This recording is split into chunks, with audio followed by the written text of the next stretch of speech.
Is this infernal contraption even working? If you're hearing this, congratulations.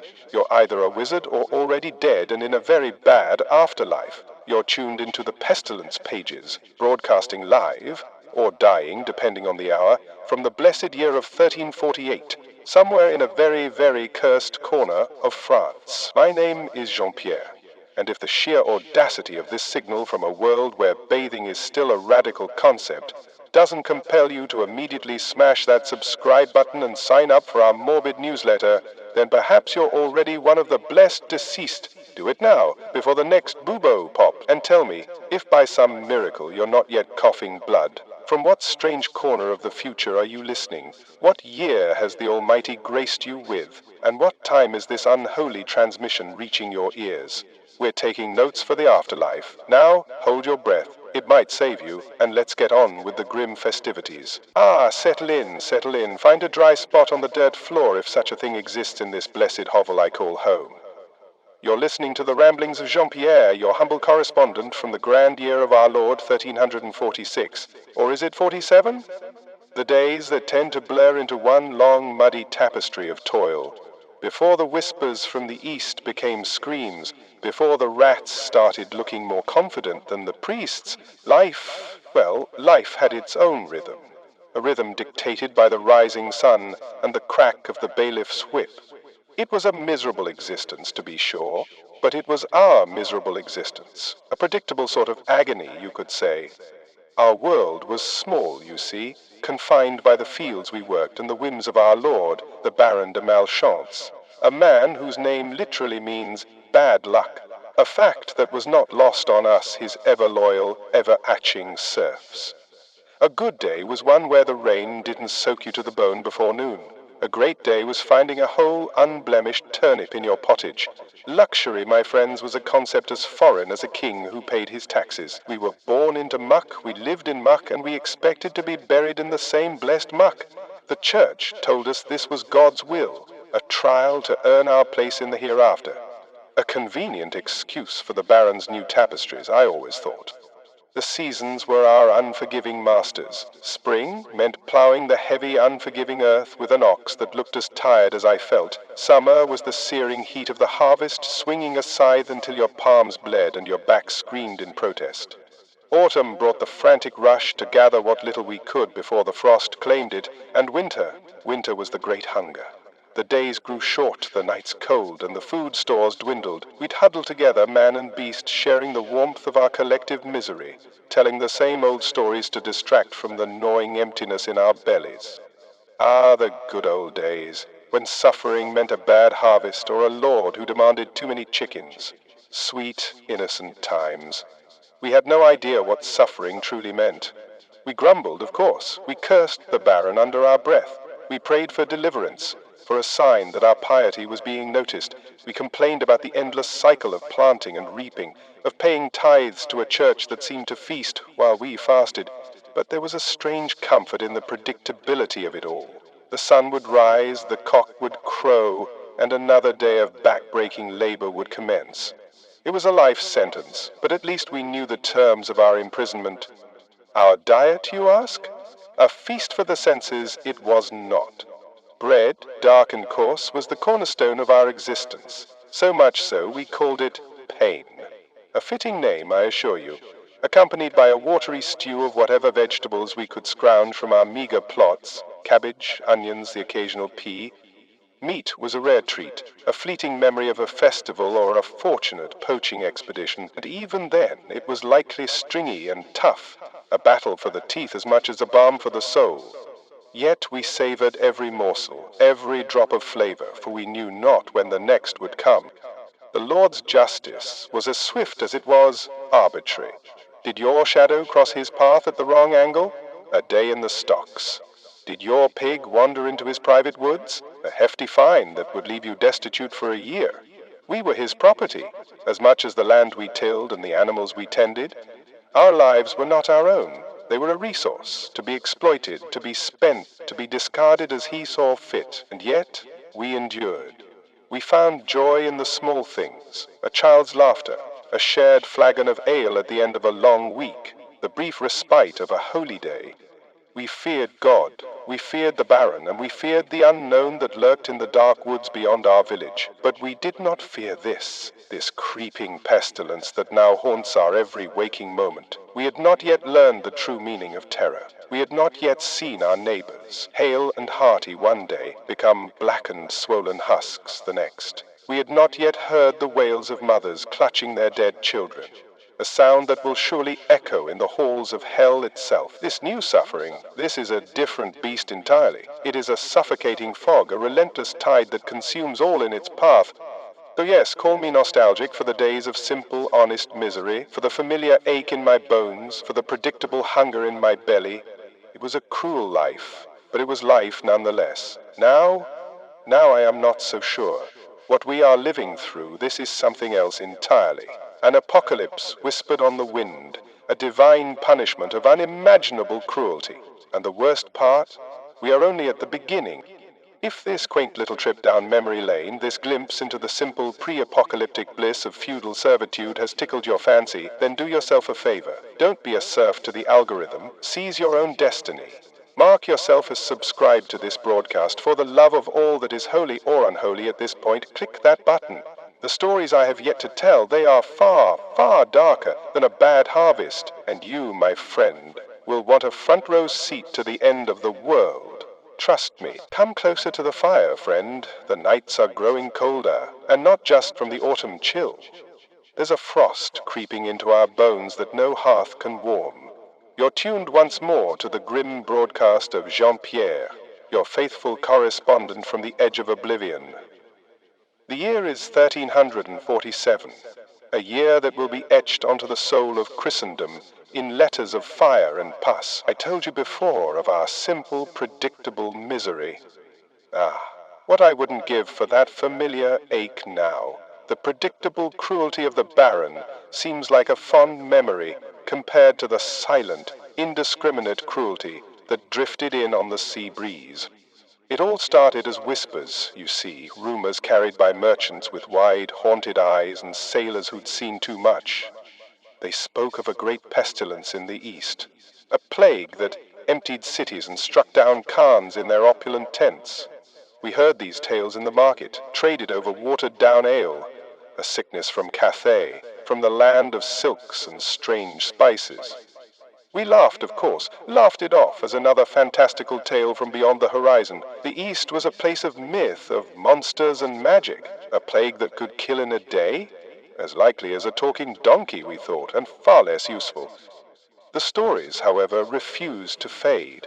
They clung to the air like a bad smell, growing more detailed, more insistent with every passing month. They said it traveled along the trade routes, the great arteries of commerce that brought us our lord's finery and our salt. The merchants, once boisterous and eager to trade, now spoke in hushed tones of ports where the dead were piled higher than the cargo. They mentioned a place called Caffa, a Genoese trading post on the Black Sea, a name that now sounds like a curse on my lips. The tale went that the Tartars besieging the city had a novel idea for psychological warfare. They began catapulting their own dead, plague-ridden soldiers over the city walls, a reign of death, a gift from one army to another. The Genoese sailors, terrified, fled in their ships, taking with them not just silks and spices, but a silent, invisible passenger. They said it came from the Genoese ships. I say it came straight from the devil's armpit. Either way, it stank worse than our Lord's feet after a long hunt. At first, we common folk didn't pay it much mind. What were Genoese sailors to us? Their troubles were their own, a world away on the sparkling southern sea. Our world was the furrowed field, the muddy track to the village church, the shadow of the Baron's castle. The sea was a distant rumor, a source of salty fish and tall tales. Let the Italians have their plague, we muttered. As long as the rains came on time and the Lord didn't invent a new tax, our lives would continue their dreary, familiar course.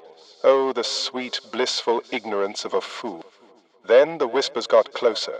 They were no longer from the mythical East, but from Marseille, a great port city, a gateway to France, a place our own merchants sometimes traveled to.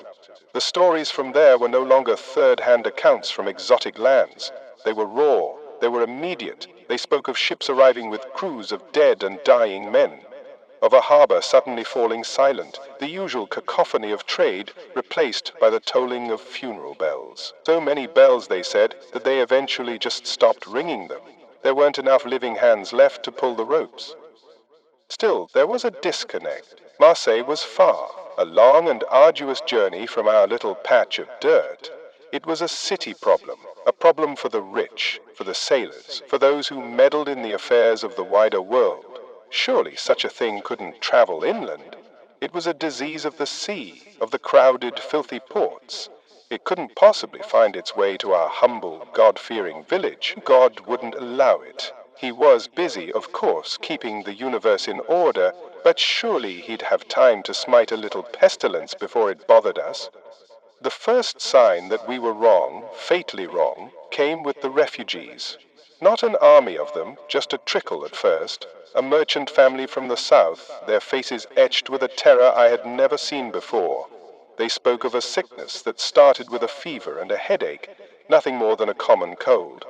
But then came the growths, the swellings in the groin or under the arm, hard and hot to the touch. They called them buboes, a new word for our vocabulary of suffering. Then came the dark blotches on the skin, the tokens of God they called them, though they looked more like the devil's thumbprints. From the first sign of fever to the last agonizing breath, it could take less than a week, sometimes only a day. There was no cure, no prayer that seemed to work. The physicians, with their leeches and their potions of crushed herbs, were as helpless as we were. They would look upon the afflicted, mutter something in Latin about an imbalance of humors, and promptly flee, their pockets heavier with the gold of the desperate. Our priest, Father Thomas, a man whose piety was matched only by his girth, told us it was a punishment from God. We had sinned. We had danced too much at the last festival. We had not been fervent enough in our prayers. Some of us had even thought ill of the Baron. This pestilence was a divine scourge sent to cleanse the world of the wicked. We must pray, we must fast, we must whip ourselves in penance. Only then would God relent. So we prayed. We filled the little stone church, our voices rising in a desperate chorus. We lit candles, we made offerings we couldn't afford. We looked for signs of our sinfulness, blaming our neighbors for their supposed transgressions. Old Agnes must have churned sour butter with a curse. Young Philippe must have looked at the baker's daughter with lust in his heart. To blame was a hot coal we passed from hand to hand, desperate not to be the one holding it when the music stopped. But the plague didn't care for our piety or our penance. It was an indifferent beast. It crept closer, a stain spreading on a map. We heard of its arrival in Avignon, the very seat of the Holy Father himself. The Pope, they said, had locked himself in his chambers, sitting between two roaring fires to purify the air. A fine solution for a man with a palace and endless firewood. We, on the other hand, had only our damp, smoky hovels. The fear began to change things. The market grew quiet. Strangers were no longer a source of news and gossip, but potential carriers of death. We looked at travelers with suspicion, a guarded hostility replacing the usual curiosity. A cough from a stranger would make a whole tavern fall silent. A sneeze was like a death sentence. The invisible enemy was turning us against each other, breeding a pestilence of the soul to match the one ravaging our bodies. We tried to carry on. The field still needed tending, the animals still needed feeding. The rhythms of life fought against the encroaching rhythm of death. But a shadow had fallen over us. Every sunrise was met with a dreadful anticipation. Whose door would the phantom visitor knock on next? Every sunset brought the terror of the long dark night. And then it came. It didn't arrive with a grand announcement, no trumpet blast or declaration. It arrived with a sick carter, a man named Henri, who had foolishly taken a job transporting wine from a town a few leagues to the south. He collapsed in the village square, his skin clammy with fever, delirious and raving about a great darkness. We all saw it, the telltale swelling in his neck, the size of a goose egg. The moment we saw that bubo, the world shifted. The abstract fear, the distant rumor, became a concrete, terrifying reality. It was here. The uninvited guest was in our house. Henri's wife, a woman known for her sharp tongue and quick wit, was reduced to a wailing, pleading mess. No one dared go near her, near him. He was a pariah, an omen. They carried him to his hut at the edge of the village, and we all retreated to our homes, barring the doors, as if that could keep out an enemy that rode on the very air we breathed. Panic is a fast-moving fire. Within a day, the village was a ghost town. The usual sounds of life, the blacksmith's hammer, the laughter of children, the gossip of women at the well, were gone, replaced by an eerie silence, broken only by the wind and the distant, agonized cries from Henri's hut. We were trapped in our homes, trapped with our fear, trapped with the knowledge that the angel of death was now walking our muddy streets. Father Thomas told us to have faith, but faith is a hard thing to hold on to when your neighbor is screaming for his mother as his body turns black. Faith feels thin and flimsy when you look at your own children and see not a blessing but a future victim. The priest's words, once a comfort, now sounded hollow, like stones rattling in a tin cup.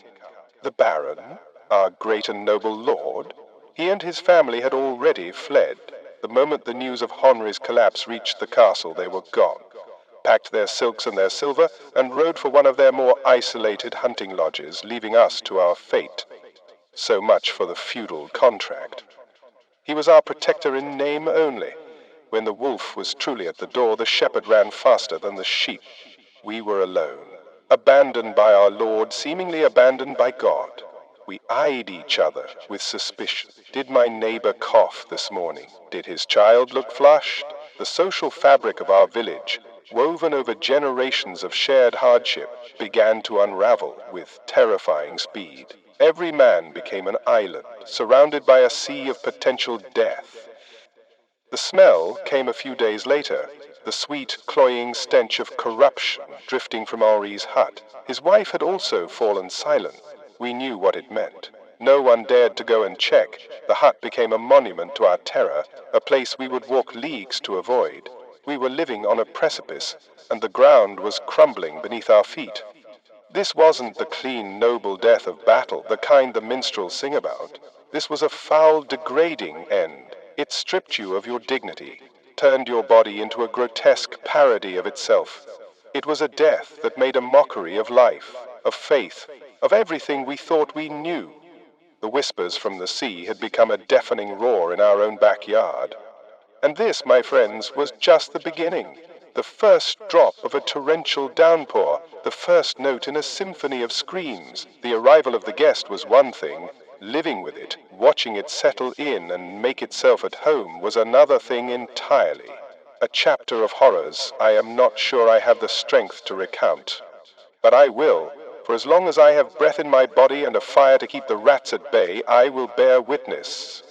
The world needs to know what happened here. Not the sanitized version the nobles and the chroniclers will write, but the filthy, terrifying human truth.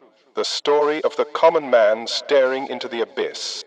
So I implore you, do not let our desperate cries fade into the mists of time. Do not let our stories be buried with our blackened bones. You who listen from a future I cannot possibly imagine, you are our memory. Subscribe to this chronicle of despair. Hit that bell so you are notified of my next broadcast from the pit. Because history, true history, isn't written by the victors. It's screamed by the dying. And the screaming has only just begun. Huddle closer, you who listen from the comfort of your safe futures. Draw warmth from a fire that isn't meant to ward off the stench of death. It is I, Jean-Pierre, your humble narrator, broadcasting live from the heart of the great unraveling. The year of our Lord 1348 has dawned, and with it a new and terrible understanding. The uninvited guest I spoke of is no longer at the door. It is in our beds, in our blood, in our very bones. Today we shall speak of the transformation, the grotesque alchemy this pestilence performs on the human body. Before, we feared the taxman, the failed harvest, the baron's displeasure. Now, we fear a headache. We dread a simple cough. A sudden weariness in the limbs is no longer a sign of a hard day's work, but a potential death sentence. Every yawn is scrutinized. Every shiver is met with a surge of cold dread. We have become unwilling physicians, charting the course of our own decay, studying our loved ones for the first subtle signs of the end. It is a terrifying new trade, and the apprenticeship is brutally short. It begins with such insulting normalcy. A touch of fatigue, you might feel a crick in your neck, a dull ache in your back as if you slept on the floor wrong, which, to be fair, most of us do.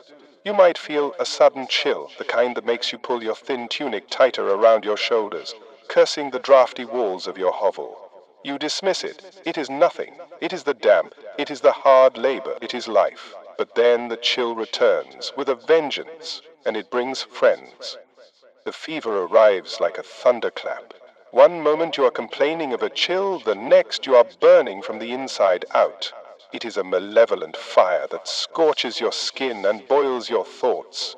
Your teeth chatter with a force that threatens to shatter them, even as sweat pours from you in rivers, soaking your straw mattress with the brine of your body's rebellion. Your head feels as though it has been split open by a woodsman's axe, a relentless, pounding agony that blots out all coherent thought. This is not the familiar fever of a winter cold. This is a demonic possession of the blood. It makes you weak, so profoundly weak that lifting your head is a Herculean effort. The world dissolves into a swirling, searing soup of light and shadow.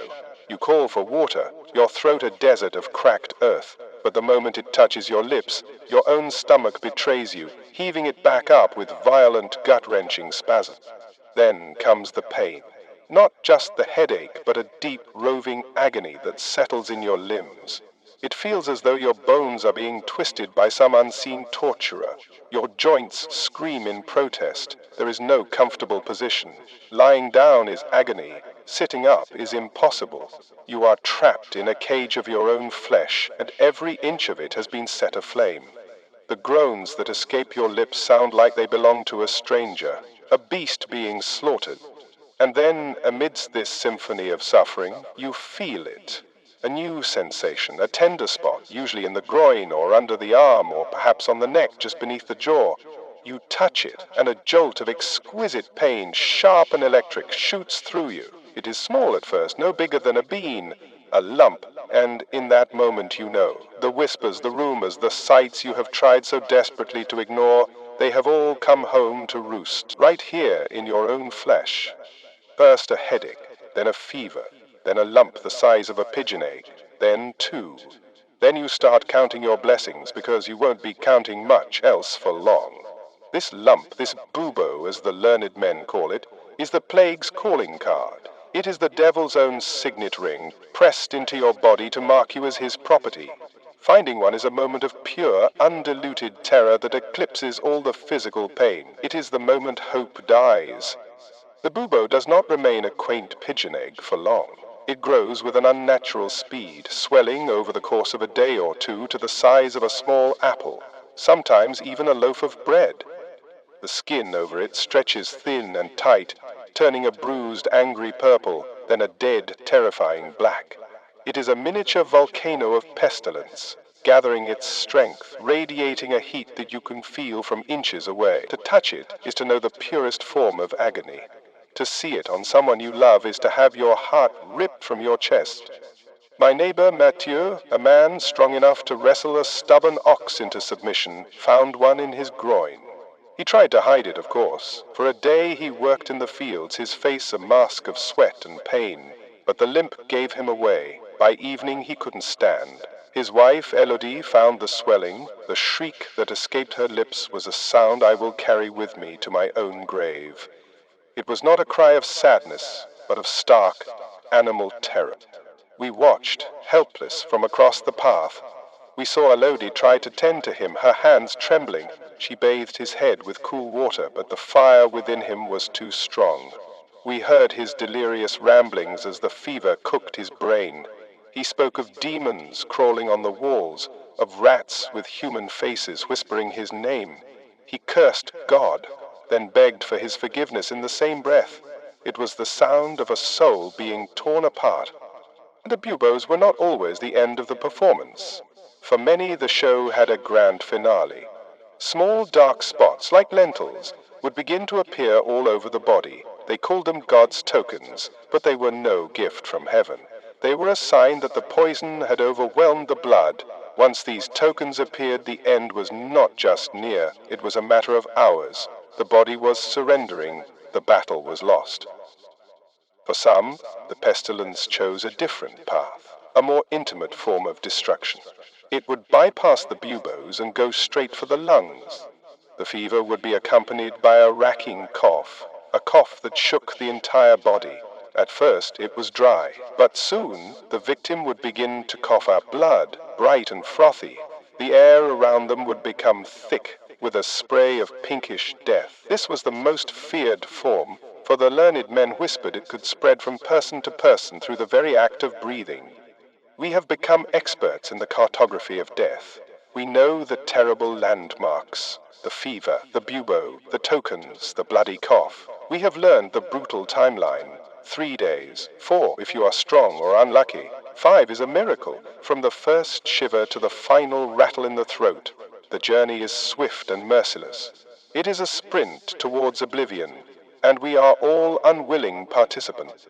The worst part, the absolute cruelest stroke, is that the mind often remains lucid for so long. The victim is a prisoner in their own decaying body, fully aware of what is happening. They can see the terror in their family's eyes. They can smell the corruption emanating from their own flesh. They can feel the life draining out of them, drop by agonizing drop. They are forced to attend their own funeral while they are still breathing. We have tried everything. The village herbalist, old Margot, made poultices of onion and herbs to draw out the poison from the buboes. It only seemed to make them angrier. Father Thomas led us in endless prayers, but the pews of his church grow emptier with each passing day. The pews are not the only things. The very air has grown thin, heavy with the absence of those who once filled it with their laughter, their arguments, their songs. We tried lancing the buboes. Young Thomas, the blacksmith's son, in a fit of desperate bravery, heated a knife in the forge and plunged it into the swelling on his father's thigh. The stench that erupted, a foul, blackish pus, sent him reeling back, vomiting. His father screamed, a sound that was not human, and was dead by morning. We do not try that anymore. There is no cure. There is only the waiting. The despair is a physical thing now. It hangs in the air, thicker than the smoke from our fires. To watch your child, a being you brought into this world and swore to protect, be consumed by this thing. To see their bright eyes glaze over with fever. To hear them cry out in pain, and be able to offer nothing but a damp rag and a useless prayer. It is a unique and exquisite form of hell. It breaks you in a way that no amount of hardship or hunger ever could. We no longer embrace. We no longer shake hands. We look at each other from a distance, our faces masks of fear and suspicion. A family is no longer a source of comfort, but a tinderbox of contagion. Who will be next? Your wife? Your son? Yourself?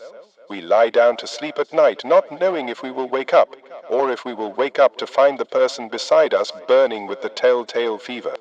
And so we learn the terrible arithmetic of this plague. We count the new swellings each morning. We count the new graves we are forced to dig in the churchyard. We count the empty hovels, their doors swinging open in the wind. We count the hours until a loved one's suffering will finally end. And we count our own breaths, wondering how many we have left. The world has been turned upside down. The strong are laid low. The young are taken before the old. The sacred rites of death have been abandoned. There is no time for proper burials, no time for mourning. We wrap our dead in shrouds and drag them to a common pit, trying to hold our breath against the overwhelming stench. We have become a village of frightened grave diggers. This is the reality of the great mortality. It is not a noble struggle. It is a filthy, stinking, degrading business. It is the methodical, merciless disassembly of a human being. It is a transformation from a person into a thing, a collection of agonizing symptoms, a vessel of pestilence waiting to be emptied into the earth. I tell you this not to frighten you, but so that you will know, so that you will understand what it was truly like. The chronicles may speak of numbers and dates, of kings and popes, but I speak of the bubo, of the fever, of the look in a dying man's eyes.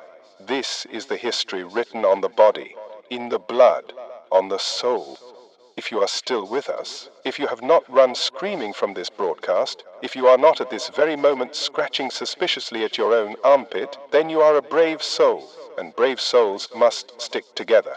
You absolutely must subscribe, click the bell, mark yourself as a follower of this grim chronicle. There is so much more darkness to share, and you have proven you have the stomach for it. Do not abandon us now. We are your history. Listen. Come in. Mind everything. Welcome back to my humble hovel, the premier broadcast studio for the end of the world. Jean-Pierre here, your faithful correspondent, reporting to you from the very heart of the year of our Lord, 1348.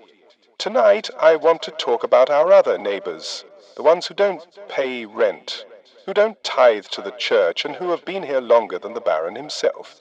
I speak, of course, of the rats, our constant, furry, plague-in-the-backside companions. For as long as I can remember, life has had a certain soundtrack. The crow of the rooster, the clang of the blacksmith's hammer, the peal of the church bells, and the endless scurrying, scratching, gnawing percussion of rats.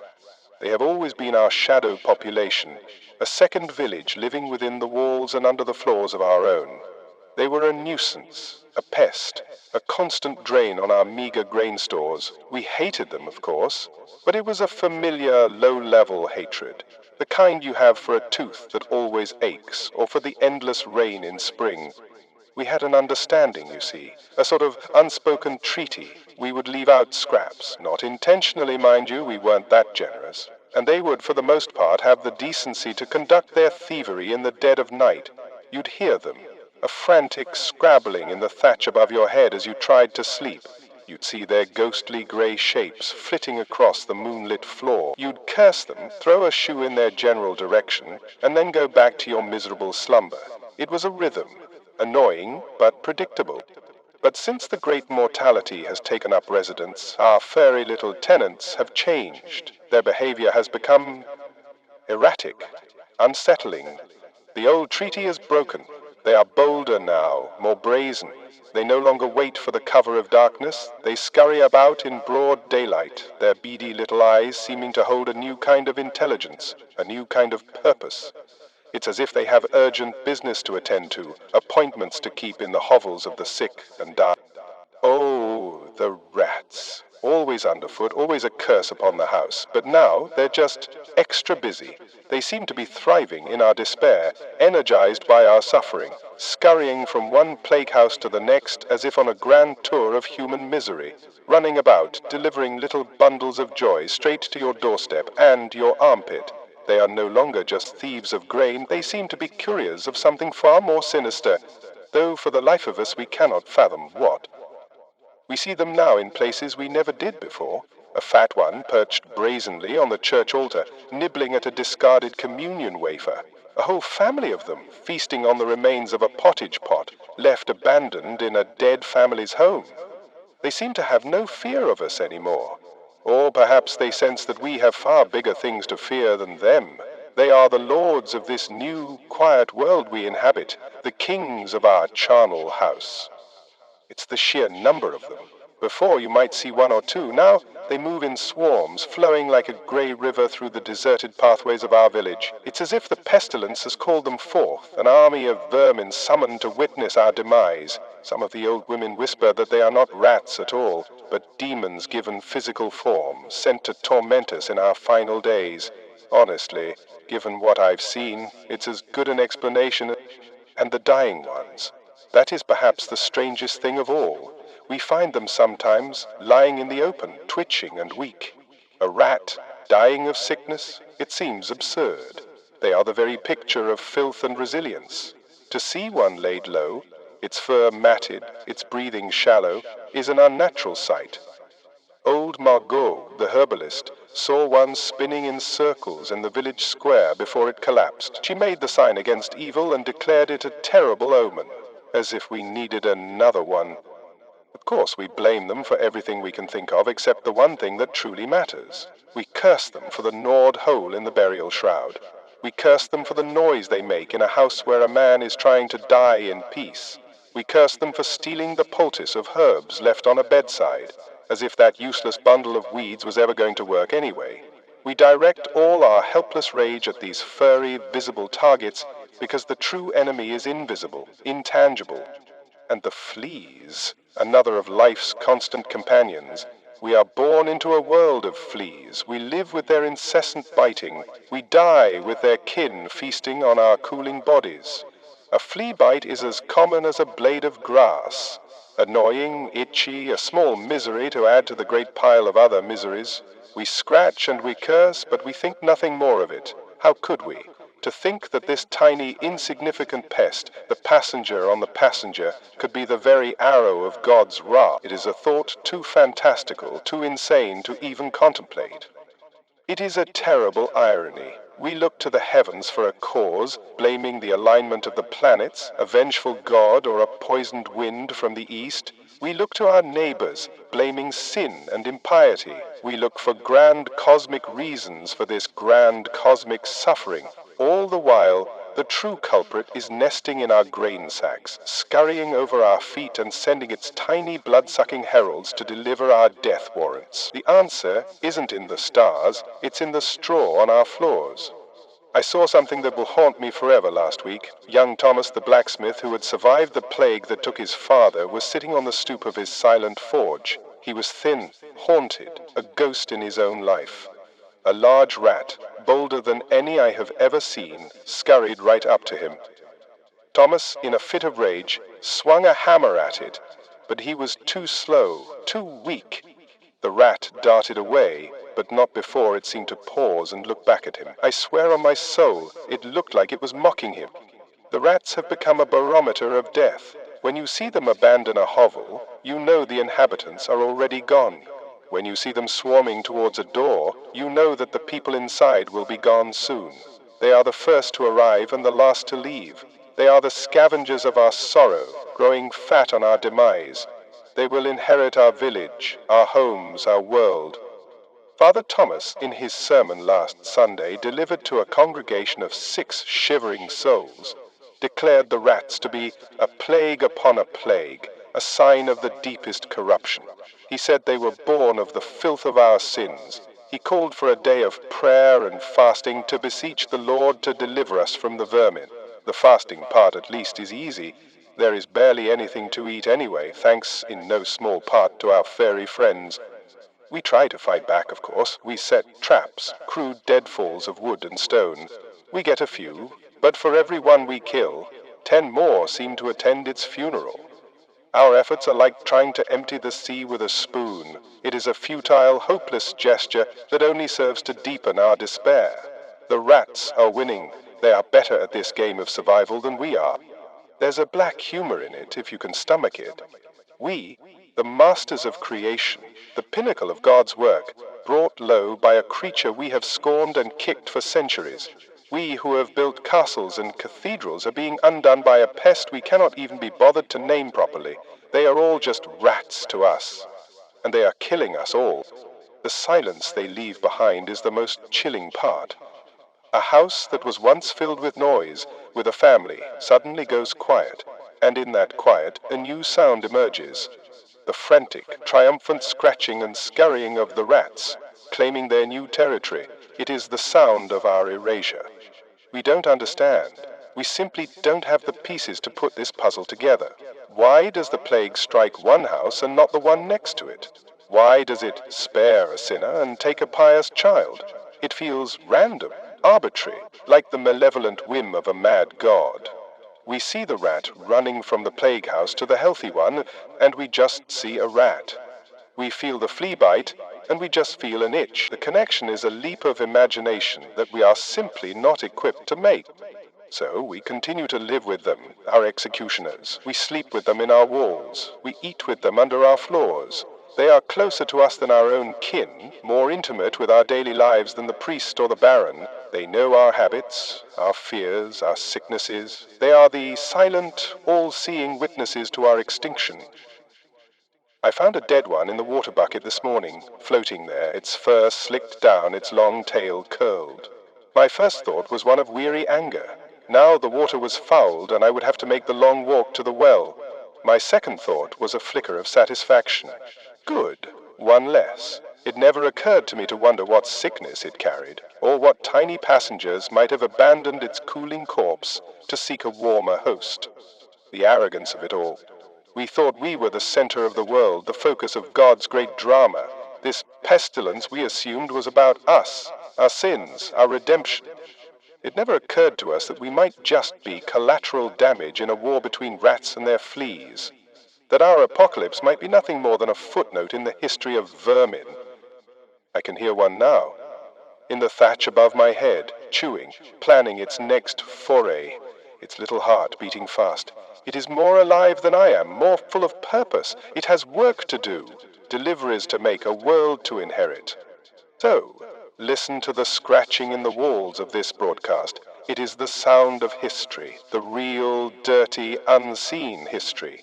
If you find this tale of our rodent-infested reality even remotely compelling, then do me a favor. Support our rodent-infested broadcast. Hit that subscribe button before the next vermin infestation comes for you. Click it like you're stomping on the head of a particularly fat, insolent rat. You owe it to us. You owe it to the memory of a world brought to its knees by a flea. Come, sit with me for a while. Not in my hovel today. I am broadcasting from the home of what was once the proudest family in the village, the Dubois. They were millers. Always a bit too pleased with themselves, if you ask me. Now their door hangs open. Their pottage from 3 days ago is growing a fur of its own, and the only residents are the wind and the rats.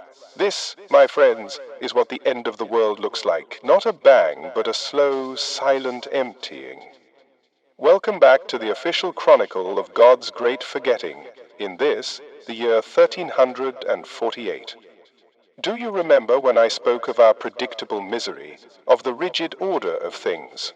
We had the king, though we never saw him. We had the Baron de Marchance, our lord and master, whose whims were our laws. We had Father Thomas, who told us our suffering was holy. We were serfs, bound to the land, our lives a straight line from the birthing bed to the burial plot. We knew our place. We knew the rules. The great, terrible joke is that we thought those rules were unbreakable. We thought the bonds of family, faith, and feudal duty were forged in iron. They were not. They were threads, and they have all snapped. The unraveling began not with a great tear, but with small, ugly snags. It started in the home. The pestilence, you see, does not just kill the body. It murders the soul. It forces a choice upon you that no man should have to make. When you see the fever take your wife, the woman you have shared your bed and bread with for 20 years, what do? Do you hold her, comfort her, and welcome the death that will surely follow? Or do you bar the door to her room, listen to her cries, and pray for your own survival? I have seen both, and I do not know which is worse. The love of a parent for a child is meant to be the purest thing in God's creation, but this sickness poisons even that.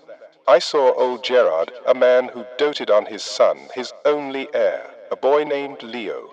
When the boy developed the dreaded bubo in his groin, Gerard did not fetch the priest. He did not hold his son's hand. He dragged the boy's mattress into the small shed behind his house, locked the door from the outside, and went back into his home. We all heard the boy's pleas for his father. Then for 2 days we heard nothing. The love of a father defeated by fear. From the family the rot spread to the village. The bonds of neighborliness, of shared community dissolved like sugar in the rain. Before, if a man's ox died, his neighbors would help him plow his field. If a woman was widowed, the village would ensure she did not starve. Now, if a man stumbles in the lane, his neighbors do not rush to help him up. They cross to the other side, pulling their cloaks over their faces, their eyes wide with suspicion and terror. Every other person is a potential assassin, their very breath a weapon. Then came the flight, the great abandonment. It started, as all things do, with the rich. The moment the death cart made its first journey through the village, our noble Baron de Marchance packed his finest silver, his plump wife, and his even plumper children, and fled to his castle in the hills. He left a proclamation nailed to the church door, ordering us all to remain calm and pray. A fine sentiment from a man who barricaded himself behind 10 feet of stone, leaving the wolves to his flock. The Baron's flight was a signal. It was a declaration that the contract was broken. He was our protector no more. we were on our own, and so anyone with a horse, a cart, or 2 healthy legs began to think of escape. Where would they go? It didn't matter, anywhere but here. They fled to the woods, to other towns, to distant relatives, carrying the pestilence with them like a secret treasure, spreading the unraveling wherever they went. The roads became a river of desperation. Families who had lived in this valley for generations packed what little they could carry and simply walked away. They abandoned their homes, their fields ripe with unharvested grain, their entire lives. The promise of elsewhere was more powerful than the certainty of here. But there is no elsewhere. The plague is on the roads, in the woods, in every town and city. They were not fleeing to safety. They were merely choosing a different place to die. And so our village began to empty. First the wealthy, then the hopeful, then the terrified. Now only 2 types of people remain, the sick and those of us too poor, too stubborn, or too foolish to run. We are the ghosts who still walk the earth, haunting the shell of our own lives. The silence is the loudest thing you have ever heard. It is a physical presence, a heavy blanket of absence that smothers all sound, all hope. One day, everyone's arguing about grain prices at the market. Old Dubois, the miller, was complaining that the baron's tax was too high. The baker was yelling that the flour was poor quality. We were all consumed by these small, vital arguments of life. The next, everyone's arguing about who gets buried in the biggest pile. Priorities shift, you see.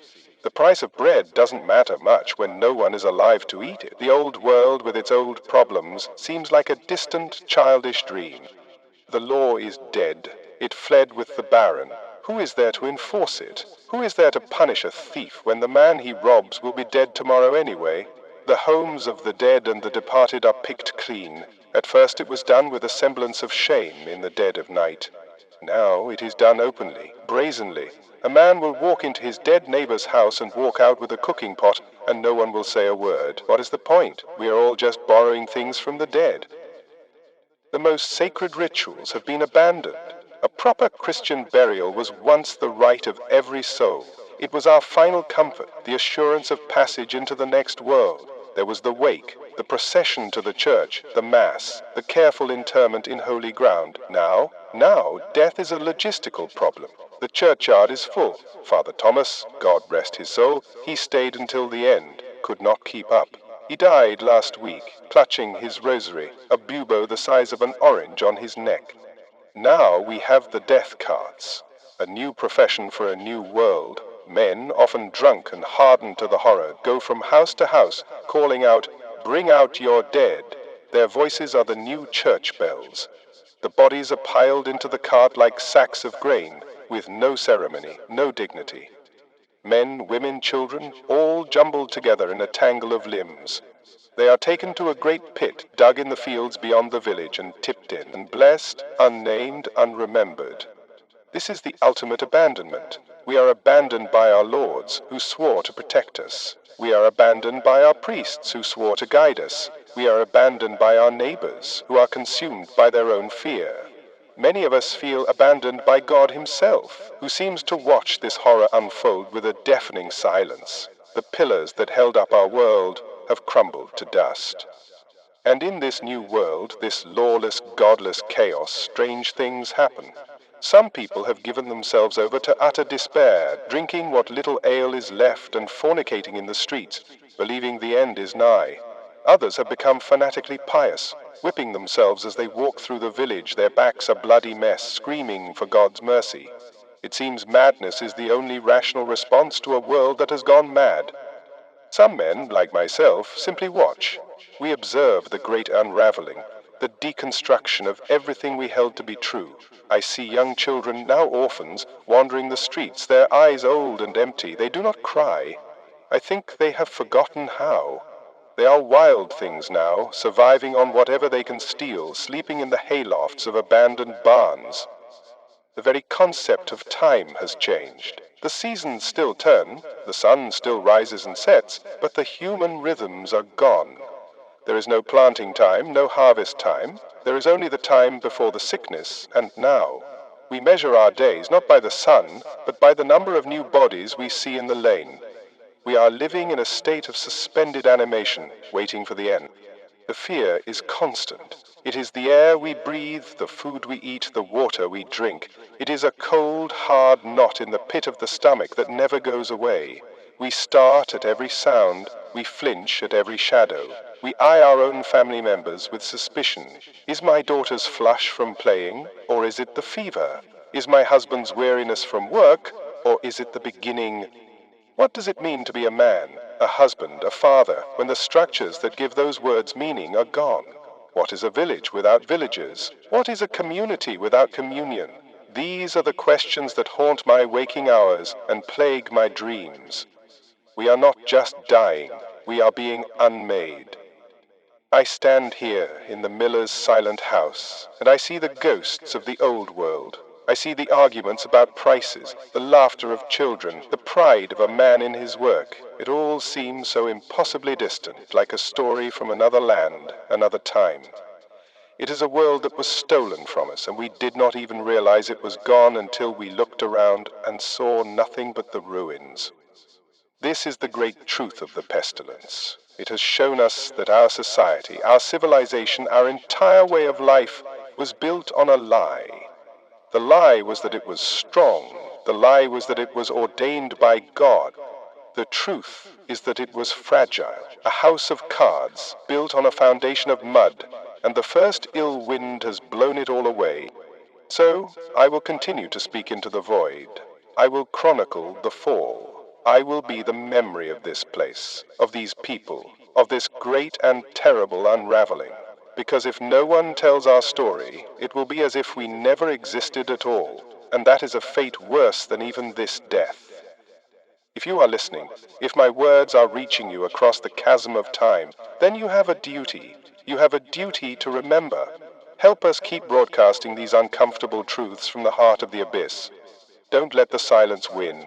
Subscribe now, become a witness, because the thread of history is thin, and it is breaking. Can you hear that? That was me. Ringing the church bell. Or trying to. The rope is frayed and my arms are weak. I don't know why I did it. Habit, I suppose, or maybe I just wanted to see if anyone would look up. No one did. The saints on the wall didn't flinch, and God, well, God is famously busy these days. Welcome back to my lonely pulpit, you listeners in the future. I am Jean-Pierre, your guide to the glorious year of 1349, a year when heaven has gone quiet and hell has moved in next door. Tonight, we talk about faith, or what's left of it. Before the pestilence, our faith was like the sky above us. It was always there, vast, unquestionable, and sometimes full of thunder. God was the ultimate feudal lord. We were his serfs, toiling in the mud of creation. The saints were his bailiffs and clerks, intermediaries you could petition if you had the right prayer and a clean soul. And the church? The church was his great stone manor on earth. Its rules were our rules. Its truths were our truths. We believed with the simple, unthinking certainty of a stone falling to the earth. When the mortality first arrived, our faith roared into a bonfire. We did not question, we prayed. We flooded the church, our faces etched with a fear that we thought piety could cure. We lit so many candles the walls were black with soot, the air thick with the smell of beeswax and desperation. We organized processions, marching through the village and the fields, chanting the litanies until our throats were raw, holding aloft the crucifix as if it were a shield against this invisible enemy. We confessed. Oh, how we confessed. We dug deep into our souls, pulling out every petty sin, every covetous thought, every curse muttered under our breath at the Baron. We laid our pathetic little transgressions at the feet of Father Thomas, hoping that by emptying our souls of sin, we would leave no room for the sickness to enter. We believed with all our hearts that this was a divine test, a trial of our devotion. If we just prayed hard enough, if we were just sorry enough, the nightmare would end. We prayed till our knees bled on the cold stone floor. We confessed till our sins ran dry, and we had to start inventing new ones just to have something to offer. And the Lord? Silent as a tomb. which coincidentally is where most of us ended up. The processions became funeral marches, the candles we lit for salvation became memorial flames, the pews we knelt in became biers for our dead. The test, it seemed, was not one we were meant to pass. The first great crack in the foundation of our faith was the death of the priests. They were God's chosen servants, men anointed and set apart. Surely he would protect his own. But the plague did not respect the cloth. It took Father Thomas, who stayed with the sick until he could no longer stand. It took the young friars, who came to help, their faces full of righteous courage that evaporated in a fever dream. It took priests by the score, by the hundred, by the thousand, across the land. When a shepherd dies, what hope do the sheep have? We were left without guides, without confessors. The holy rites began to crumble. Who was there to give the last rites, to commend a soul to God, when the man who knew the words was himself being lowered into a plague pit? The church, our mighty fortress, had its gates smashed open, and its captains were among the first to fall. It was a terrifying thing to witness. If God would not save his own priests, what chance did a miserable peasant like me ever have? And then came the flagellants. I saw them first on the road to the south, a long procession of them stripped to the waist, their backs a crisscrossed mess of bloody wounds. They marched in rhythm, chanting prayers and lashing themselves and each other with leather whips tipped with iron barbs. The sound, the wet slap of the leather, the groans of pain, it was the sound of utter, hopeless desperation.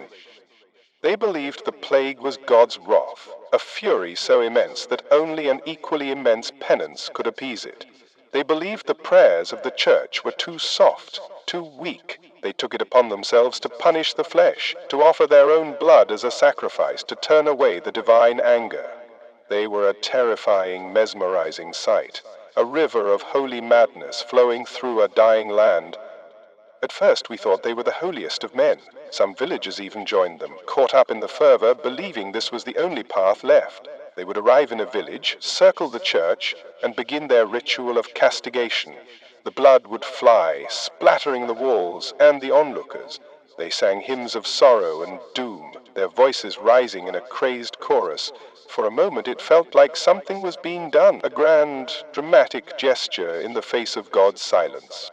But their piety was a bitter, violent thing. They preached hatred. They blamed the plague on sinners, on foreigners, on anyone who was not them. Their processions, which began in prayer, often ended in riots and murder. They were a symptom of the disease, not a cure. A second pestilence, one of the soul that fed on the fear and chaos of the first.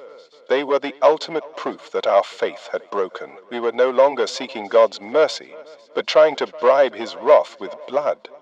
And for those of us who did not join the flagellants, a different kind of spiritual rot set in. A quiet, gnawing doubt. The questions we had never dared to ask began to whisper in the silence of our empty homes. If God is good, why does he allow such suffering? Why do innocent children die in agony? If he is all-powerful, why does he not stop it? Or is it that he is not good? Is he not powerful? Or, the most terrifying thought of all, is he simply not there? We started to see blasphemy everywhere, not just in the wild eyes of the flagellants, but in the quiet shrugs of our neighbors. Men stopped going to the church altogether. Why pray to a God who is either deaf or cruel? Women started relying on old folk magic, on pagan charms and herbal concoctions, things the church had warned us against for centuries. But the cross had failed them, so why not try the old ways? What did we have to lose? I myself had a moment, a breaking point. My friend Luke, a good man, a carpenter, was dying. His wife had already been taken. He lay in his hovel, delirious with fever, the buboes on his neck swollen and black. I knelt by his side, and I prayed. I did not pray like I used to, with memorized words. I prayed from the very dregs of my soul. I begged, I reasoned, I bargained with God. I promised him a lifetime of devotion. Anything, if he would just spare this one good man. Prayed until my voice was gone and my eyes were dry. Luke died as the sun set.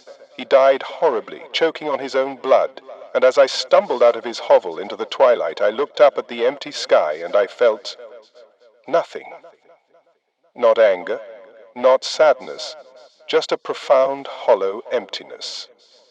The silence from heaven was no longer a mystery. It was an answer. And the answer was no. The world is now divided into two camps. There are those whose faith has become a frantic, terrified obsession, like the flagellants, and there are those, like me, whose faith has been burned away, leaving only a scar of cynical disbelief. We are all of us orphans now, stumbling through the ruins of a world we thought we understood. The relics of our old faith are still here. The church still stands, a monument to a time of certainty. The crucifix still hangs on my wall, but it is just wood now, a shape. The meaning has been hollowed out. It is a souvenir from a foreign land, a land called before. We no longer blame our sins. How can we? We have seen the most pious and the most wicked taken alike. We have seen newborns with the mark of the plague on them. What sin could a newborn have committed? The pestilence is not a divine judgment. It is blind, it is indiscriminate. It is a force of nature, like a flood or a fire. And our prayers are as effective as shouting at the tide to turn back. This has created a strange, terrifying freedom. If God is silent, if the rules of heaven are suspended, then what of the rules of men? The fear of eternal damnation was a powerful leash. Now, for many, that leash is broken. And you see the results in the looting, the drunkenness, the utter despair.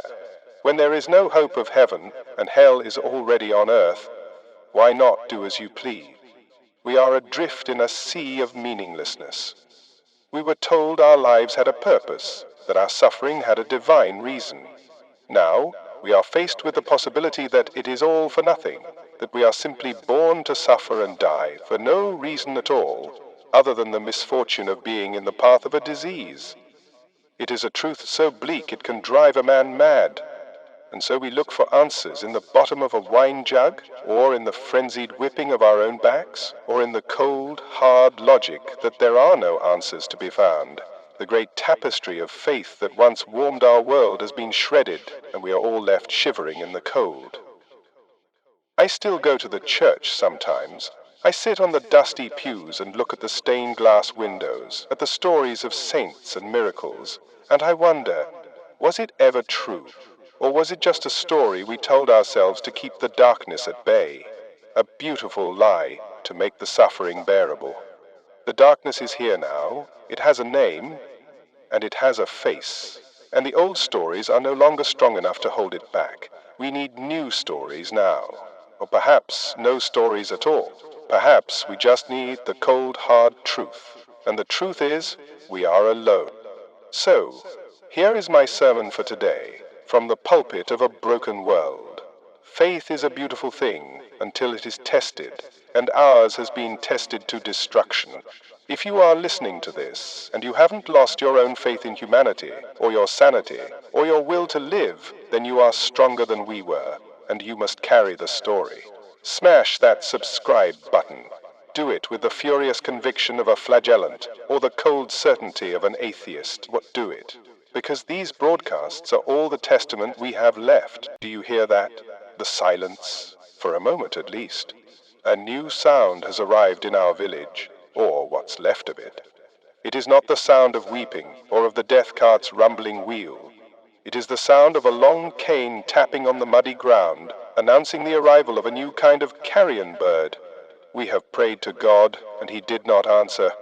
We have put our faith in relics and penance to no avail, and so, in the great yawning vacuum of hope, a new figure has emerged, the physician of the pestilence, the plague doctor. May God have mercy on us all, for they certainly will not. It was in the bleak midwinter of 1349 that the first one appeared. He did not ride in like a noble, nor walk in like a pilgrim. He seemed to coalesce out of the grey, misty morning, a figure of profound and terrifying strangeness. The few of us left who could still walk, we peered out from our hovels, our hearts frozen with a fear we didn't know we were still capable of feeling. He was a man, we supposed, but he was dressed as a nightmare. He wore a long coat of dark wax leather that reached to his ankles, shining dully in the weak light. It was meant, we later learned, to protect him from the miasma, the bad air that he believed caused the sickness. He wore thick leather gloves and a wide-brimmed hat that shadowed his face, making him an anonymous, faceless omen. He looked less like a healer and more like an executioner who had gotten lost on his way to a particularly grim beheading. But it was the mask that truly stole the breath. A monstrous thing. A great bird-like beak that jutted out a foot from his face, with two round glass eyes that glinted like an insect's. The beak, we were told, was stuffed with aromatic herbs, juniper, camphor, cloves, a personal air purifier to ward off the evil humors of the plague. To us it simply made him look like a demon from some forgotten bestiary, a crow god come to feast on the dead and the dying. And then came the doctors, dressed like giant angry crows, poking you with sticks, trying to scare the sickness out. Mostly, they just scared the life into us, briefly. Before it left again, their long wooden canes were not for support. They were for poking corpses to see if they were truly dead, poking the sick to examine their buboes from a safe distance, poking the living to get them out of the way. It was a tool of detachment, a way of interacting with our suffering without the messy business of actually touching it. In our desperation, we called to him. The Dubois family, or what was left of them, offered their last silver coins for him to see their dying daughter. The sight of this creature entering a hovel was a horror in itself. He moved slowly, deliberately, his every gesture imbued with a terrible, misplaced authority. He was not there to comfort.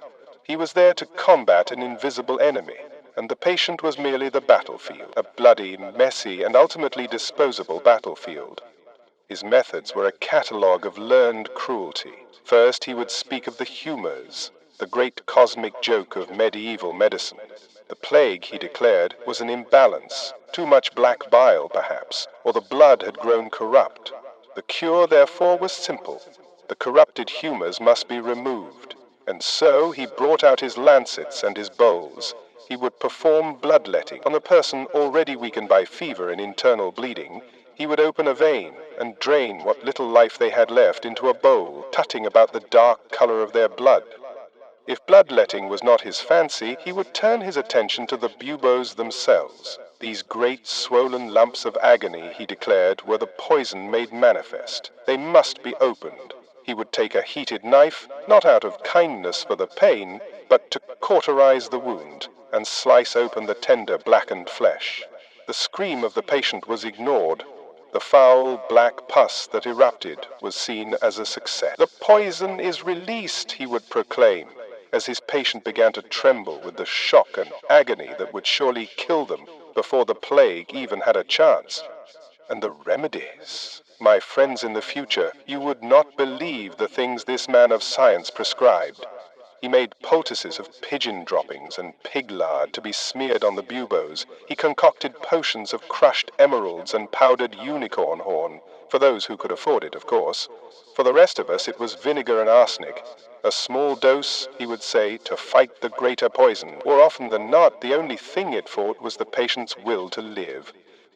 One of his favorite cures was to find a live chicken, pluck its backside, and strap it to the patient's swellings.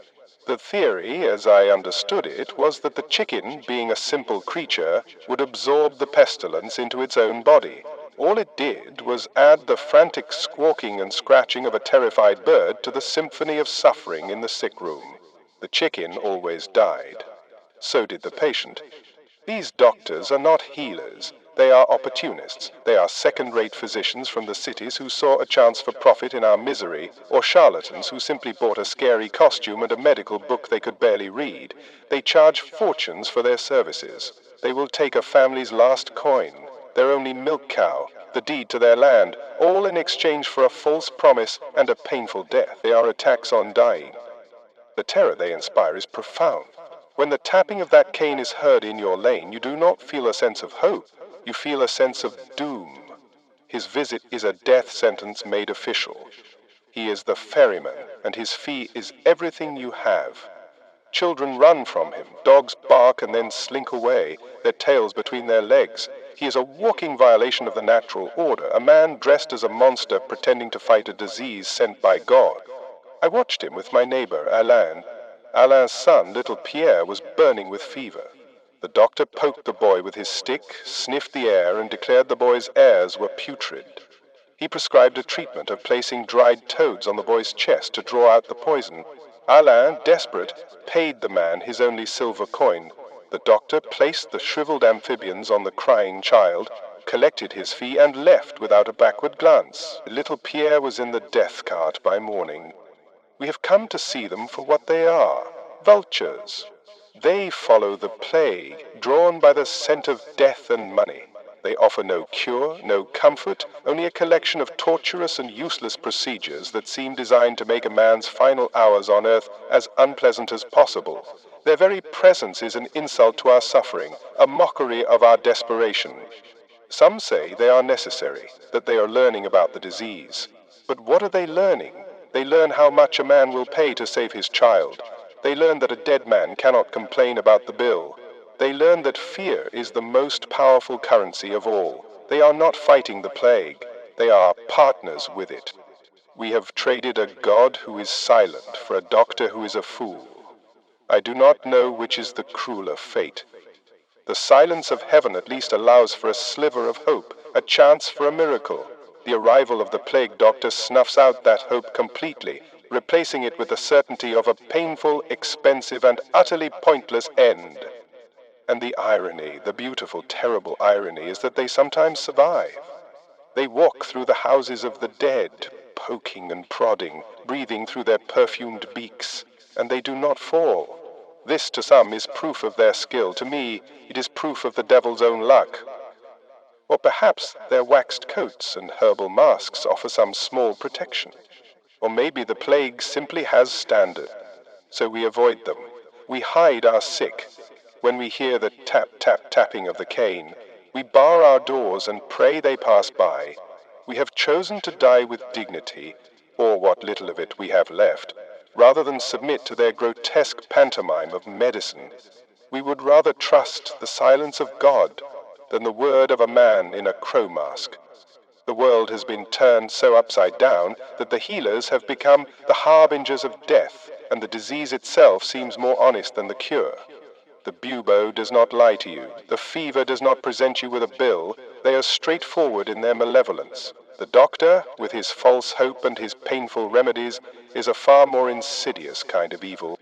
He is a symbol of our time, a symbol of how all our old certainties of faith, of science, of authority have failed us.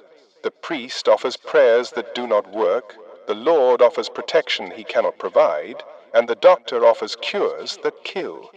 We are truly, utterly on our own. I saw the doctor leave the village this morning, his purse significantly heavier than when he arrived. He did not look back. There was no more money to be made here. He will move on to the next village, the next town, to perform his grim theater for a new audience of the desperate and the damned. A new wave of suffering for him to capitalize on. We are left here with our dead, our silence, and our hard-won knowledge, the knowledge that when the world ends, there will be no shortage of men willing to sell you a cure for the apocalypse. So, if you are listening, from your safe and sanitized world, remember this story. Remember the men who dressed as crows and profited from our pain. Don't let our historical horror fade into a quaint story. These truths are uncomfortable, but they must be remembered. Hit that subscribe button. Nail it to the door of your screen. Keep this broadcast alive, a testament to the time when the only thing more terrifying than the plague was the doctor who came to cure it. Do you hear that? The birds. They sing so loudly now. Before, their songs were just part of the general noise of life. The shouts of children, the lowing of oxen, the endless grumbling of men at work. Now, the world is so quiet. The bird song is almost deafening. It is the new sound of our world, the sound of emptiness. Welcome back, you who have the luxury of listening. I am Jean-Pierre, broadcasting from the great silent graveyard that was once my home, in this year of our Lord 1350. The plague has abated for now, and we, the leftovers, have crawled out of our holes to survey our new kingdom, the kingdom of the dead. Death was once a formal affair. It was an important, if sorrowful, part of life's rhythm. When old man Philippe died, the whole village knew. The bell would toll, a slow, solemn peal for every year of his life. His family would wash the body and wrap it in a clean linen shroud. We would hold a wake, sitting with the corpse through the night, sharing stories and ale, praying for his soul. There would be a procession to the church, a proper mass said by Father Thomas, and a burial in his own plot in the holy ground of the churchyard, a place where he would rest among his ancestors until Judgment Day. It was sad, yes, but it had order, it had dignity. That all seems like a lifetime ago, a fairy tale. The pestilence mocked our rituals, it laughed at our dignity. The trouble began when the death rate outpaced the gravedigger's ability to dig. Our old gravedigger, a stooped man named Jacques, who always smelled of damp earth and cheap wine, was one of the first to go. A professional hazard, I suppose. For a few days men were conscripted to help, but soon there were too many bodies and not enough men willing to touch them. The churchyard, our sacred little patch of earth, filled up with alarming speed. We started putting 2, then 3 bodies in a single grave. Families who had prided themselves on their lineage were now forced to bunk with their neighbors for all eternity. The priests, those who were left, ran out of blessings. The bells fell silent because there was no one to ring them, and besides, if they tolled for every death, they would never stop. The solemn ritual of death devolved into a frantic, panicked effort of disposal. The dead were no longer souls to be commended to God, they were a problem to be solved. A rotting, stinking, logistical nightmare. And with this new problem came a new profession, the corpse collectors. Men of low character and strong stomachs who, for a steep price, would haul your dead away. They were rough, brutish men, often drunk, who had become immune to the horror. They would enter a house, wrap the deceased, your mother, your child, in a sheet, toss them onto a cart with a dozen others, and trundle off. There was no prayer, no reverence, it was a transaction. Your loved one's final journey was as a piece of cargo. The grave diggers are working overtime, or rather, the new entrepreneurs of the body-hauling business are. They've probably made more coin in the last month than I have in my entire life. Silver lining, I suppose. They are the new lords of our world, their wealth measured in corpses. They are a grim parody of the barons' tax collectors, only they take the whole person, not just a portion of their grain. When the churchyard could hold no more, the pits were dug, the plague pits, great gaping wounds in the earth, dug in the unconsecrated fields beyond the village. The carts would back up to the edge, and the bodies would be tipped in, tumbling over each other in a grotesque cascade of limbs. There was no order, no ceremony. They were layered like lasagna. A layer of bodies, then a thin layer of earth, then another layer of bodies. Men, women, children, rich, poor, pious, sinner, all equalized in the anonymous, stinking earth. Agnolo di Tura, a man from Siena in Italy, wrote of what he saw. He said he had to bury his own 5 children with his own hands, and that so many died that all believed it was the end of the world. He wrote of the great pits filled to the brim, and how the dogs would drag the bodies out and feast on them in the streets. We have seen such things here. We have seen things that have broken the very idea of what it means to be human. To deny a soul a proper burial was once considered the greatest of insults. Now, it is the standard procedure. The psychological toll of this is immense. We were taught that the resurrection of the body was a sacred promise. How can a body resurrect when it is dissolved into a pit with 1,000 others?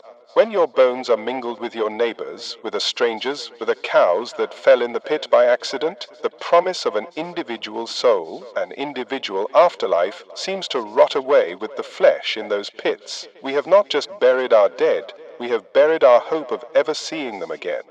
But the most profound change is not in the pits, but in the world of the living. It is the silence, the sheer, crushing, unnatural silence. Our village once housed nearly 500 souls. By my count, there are fewer than 60 of us left.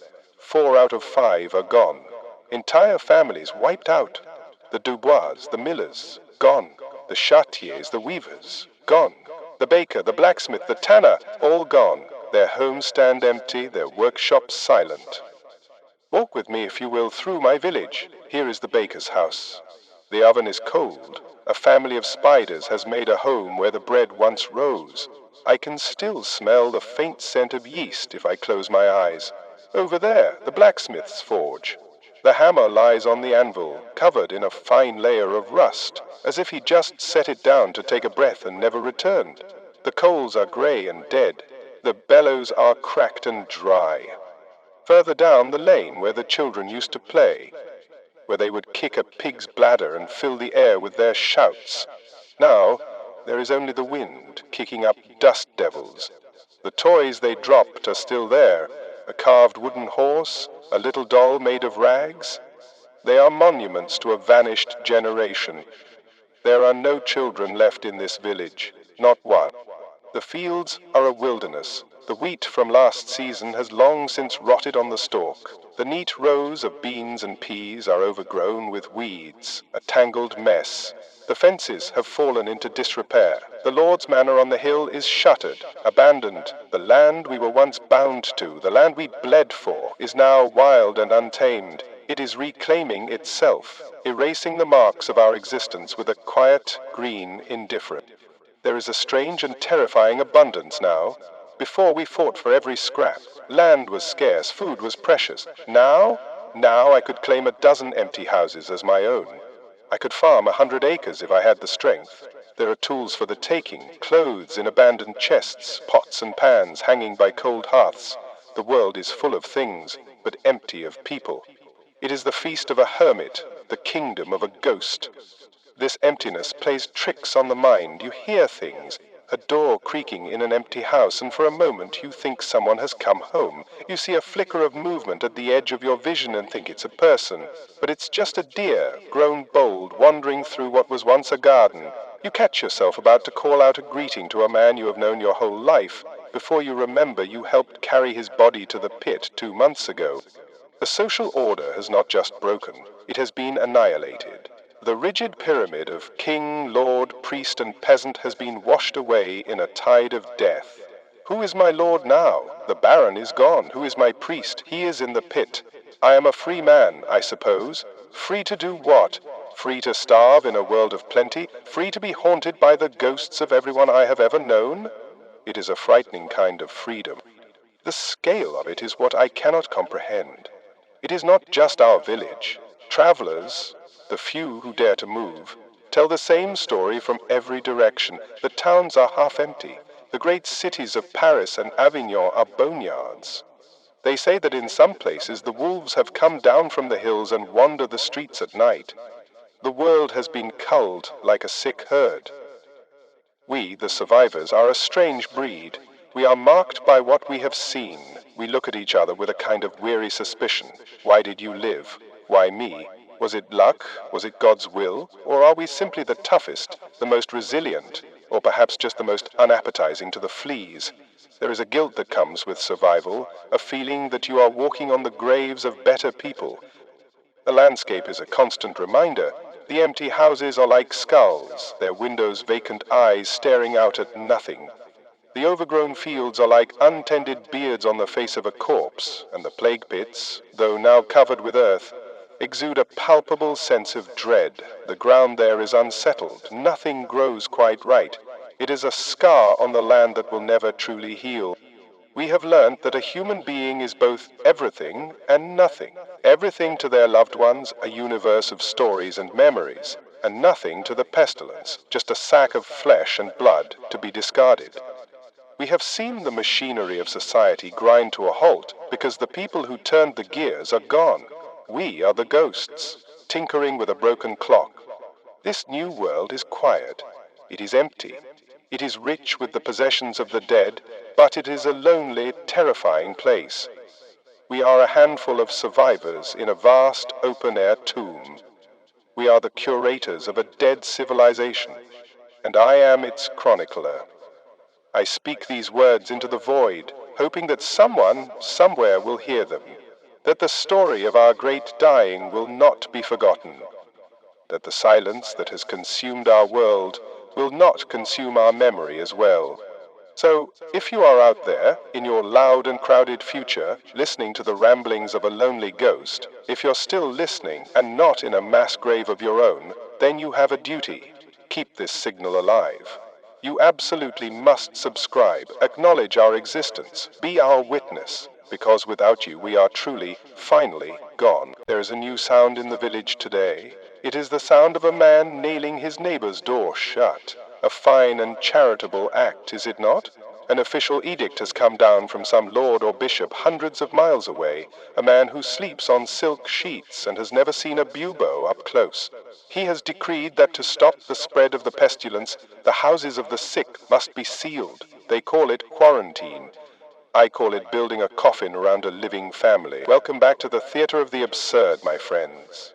I am Jean-Pierre, your humble narrator, reporting from the front lines of humanity's glorious and utterly useless war against the inevitable, in this, the year 1350. This grand idea of quarantine is the very definition of locking the barn door after the horse has not only bolted but has also died of plague and been eaten by wolves. The family of young Isabel, the weaver's daughter, was the first to receive this honor. The bailiff's men, two trembling louts who looked like they'd rather be wrestling a bear, came and nailed planks across their door and windows. They left a small basket of bread and water on the step, a final, pathetic gesture of governance. We all stood and watched, a silent, grim audience to this state-sanctioned murder. Of course, it doesn't work. The rats, our furry little angels of death, do not respect a nailed door. They come and go as they please, through the thatch and the floorboards carrying their invisible cargo. The miasma, the bad air that the learned men insist is the cause, seeps through every crack. All we have done is trap the sick with the healthy, ensuring no one in that house comes out alive. We have not contained the plague. We have merely contained the screaming. It's tidier that way, I suppose. When quarantine fails, they turn to fire. Fire is the great purifier, they say. Once a family has succumbed, the bailiff's men return, this time with torches. They burn the house to the ground, a great roaring pyre of thatch, wood, and memory. The official reason is to cleanse the home of the pestilential vapors. The unofficial reason, I suspect, is that it saves them the trouble of hauling the bodies to the pit. It is a funeral and a land clearing all in one. Very efficient. But it is in the absence of any real solution that the human imagination has truly blossomed. The failure of the church and the laughable incompetence of the plague doctors have created a thriving marketplace for cures. And it turns out that when death is knocking at every door, people will buy anything. Hope, no matter how ridiculous, is a valuable commodity. The quacks and the charlatans are having a better year than the grave diggers.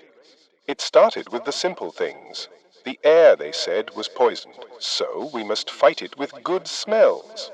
Every person with a coin to spare bought a pomander, a little ball of perfumed wax and herbs which they hold to their nose whenever they go outside.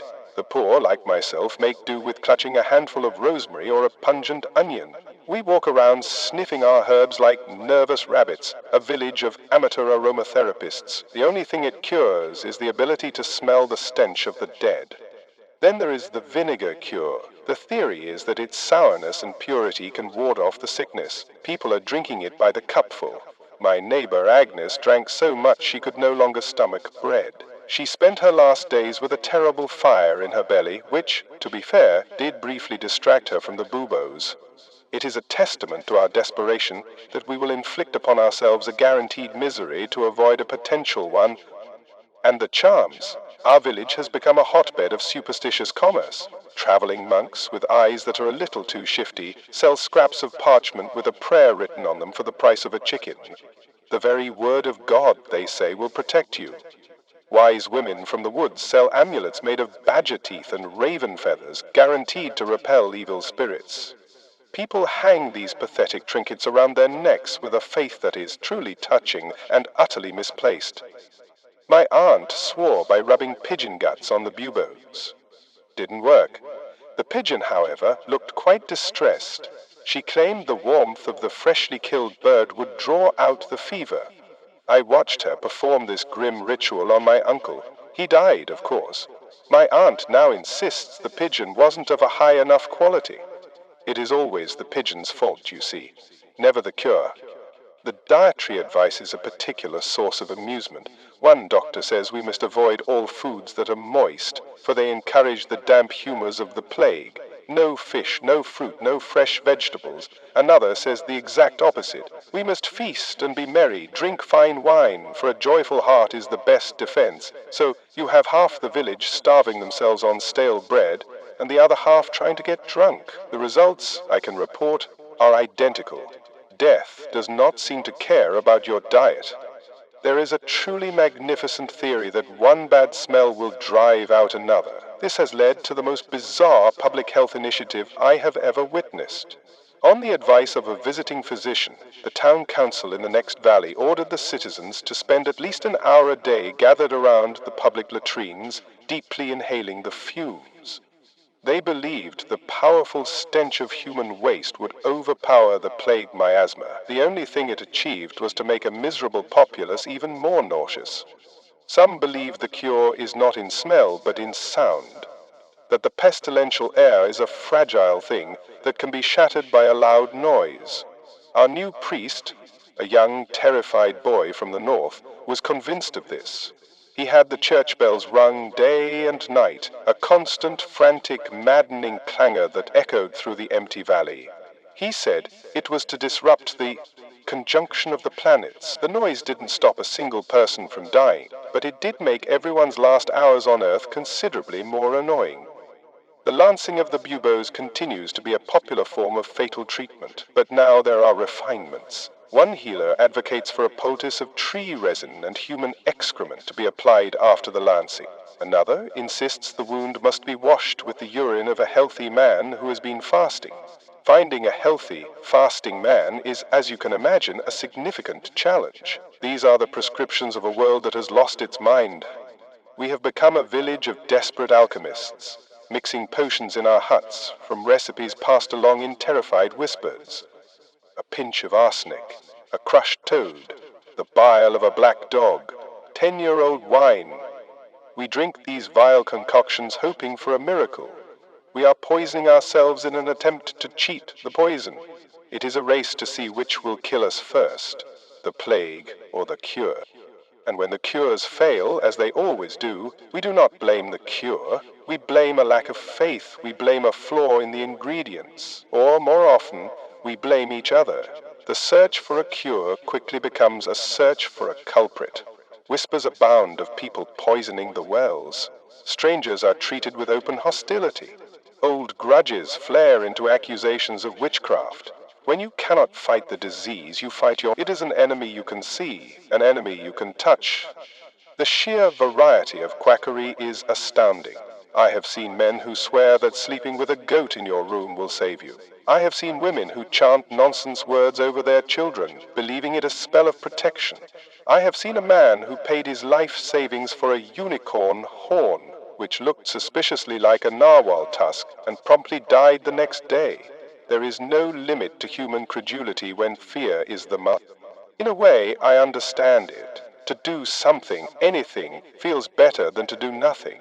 To rub a disgusting poultice on a loved one feels more proactive than simply sitting and watching them die. These rituals, these absurd cures, they are a shield against the crushing helplessness we all feel. They are a way of pretending we have some control in a world where we have none. The problem is, these false hopes are dangerous. They give people a reason to drop their guard. A man wearing a badger-toothed amulet might feel brave enough to enter a plague house to loot it, and in doing so, seal his own fate. A woman who believes vinegar makes her immune might tend to a sick neighbor and carry the sickness back to her own children. Our desperation is a disease in itself. So we live in a landscape of failed experiments. Nailed doors on silent houses, the charred foundations where a home once stood, the lingering smell of vinegar and strange herbs, the pathetic little charms hanging around the necks of corpses. It is a monument to our collective, frantic, and ultimately futile struggle. And me? I have my own cure. It is this, speaking to you, chronicling the madness.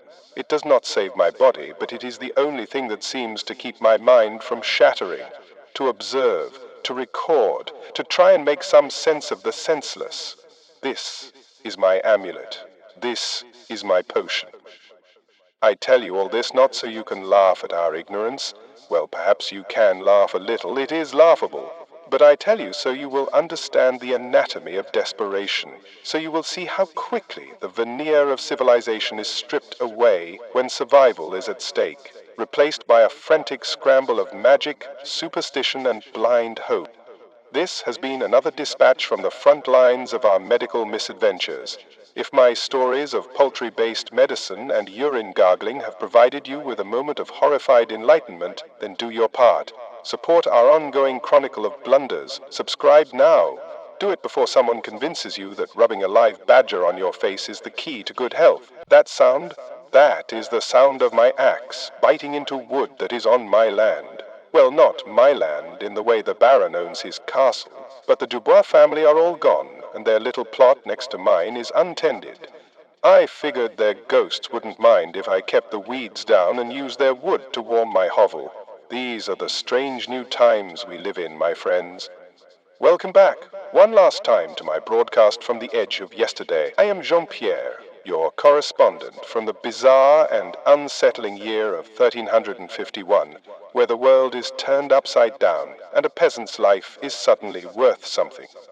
The great silence of the dead has been replaced by a new, more interesting silence, the silence of unworked fields. The pestilence has passed, for now, like a great storm, and we the survivors have crept out to find the world remade. The Baron de Marchance, our noble lord, has returned from his well-fortified hunting lodge, expecting to find us grateful, compliant, and ready to work for the same miserable pittance he has always paid us. He was in for a rather nasty surprise. He found his fields of barley choked with weeds, the harvest of 2 seasons having rotted where it stood. He found his vineyards a tangled mess, his cottages empty and decaying, and his tax coffers alarmingly light. He needed his lands worked, his rents collected, and his authority re-established. There was only one problem with his plan. Most of his workforce was fertilizing his fields from below. His bailiff, a portly man named Gerard, whose face has the permanent expression of someone smelling something foul, came to us a month ago. He stood in the village square, all 10 of us who could still work, and read a proclamation. We were to report to the fields at dawn to work for the customary wage of 2 pennies a day, as was our sacred duty. In the before times we would have grumbled, but we would have obeyed. But these are the after times. Old Mathieu, a man so stooped and weary I thought he was part of the landscape, simply spat on the ground. "Not enough," he croaked. "You could have knocked the bailiff over with a feather." He sputtered, he turned a rather fetching shade of purple, he threatened us with the stocks, with whipping, with the Baron's eternal displeasure. And we just stood there, looking at the vast empty fields around us, looking at our own small number, and we felt something that we had never felt before. Power. A grim, terrible power, bought and paid for with the lives of our families and friends, but power nonetheless. Suddenly, we're valuable. There are fewer hands to work the land, and those hands are attached to mouths that are demanding proper wages. Who knew dying in droves had such unforeseen economic benefits? The old equation was simple. Many peasants, little land, cheap labor. The new equation is a revelation. Few peasants, much land, and a plowman can suddenly command a wage that would have made a skilled artisan blush 5 years ago. We are living in a ghost story. The land is haunted by the absence of those who worked it. You can see it everywhere.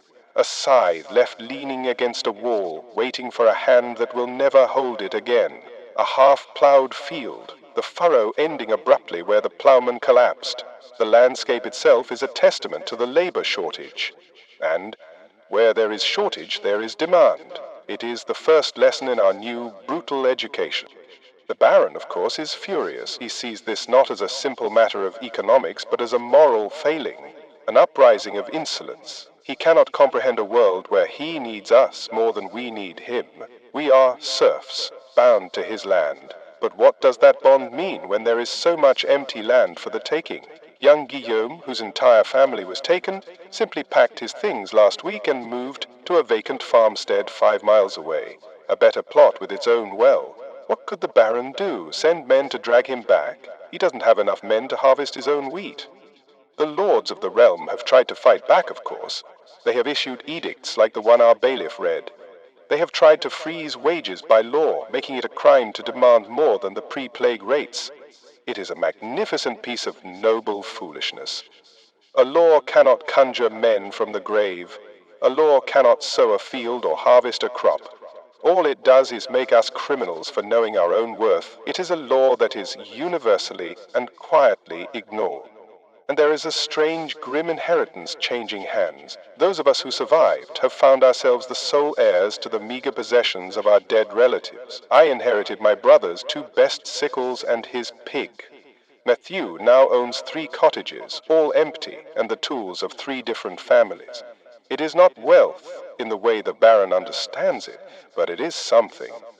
It is a foothold. It is the difference between utter destitution and a small measure of independence. This newfound value has planted a dangerous seed in our minds. The old certainty that God ordained the order of things, the lord in his castle, the peasant in his hovel, has been shaken to its core.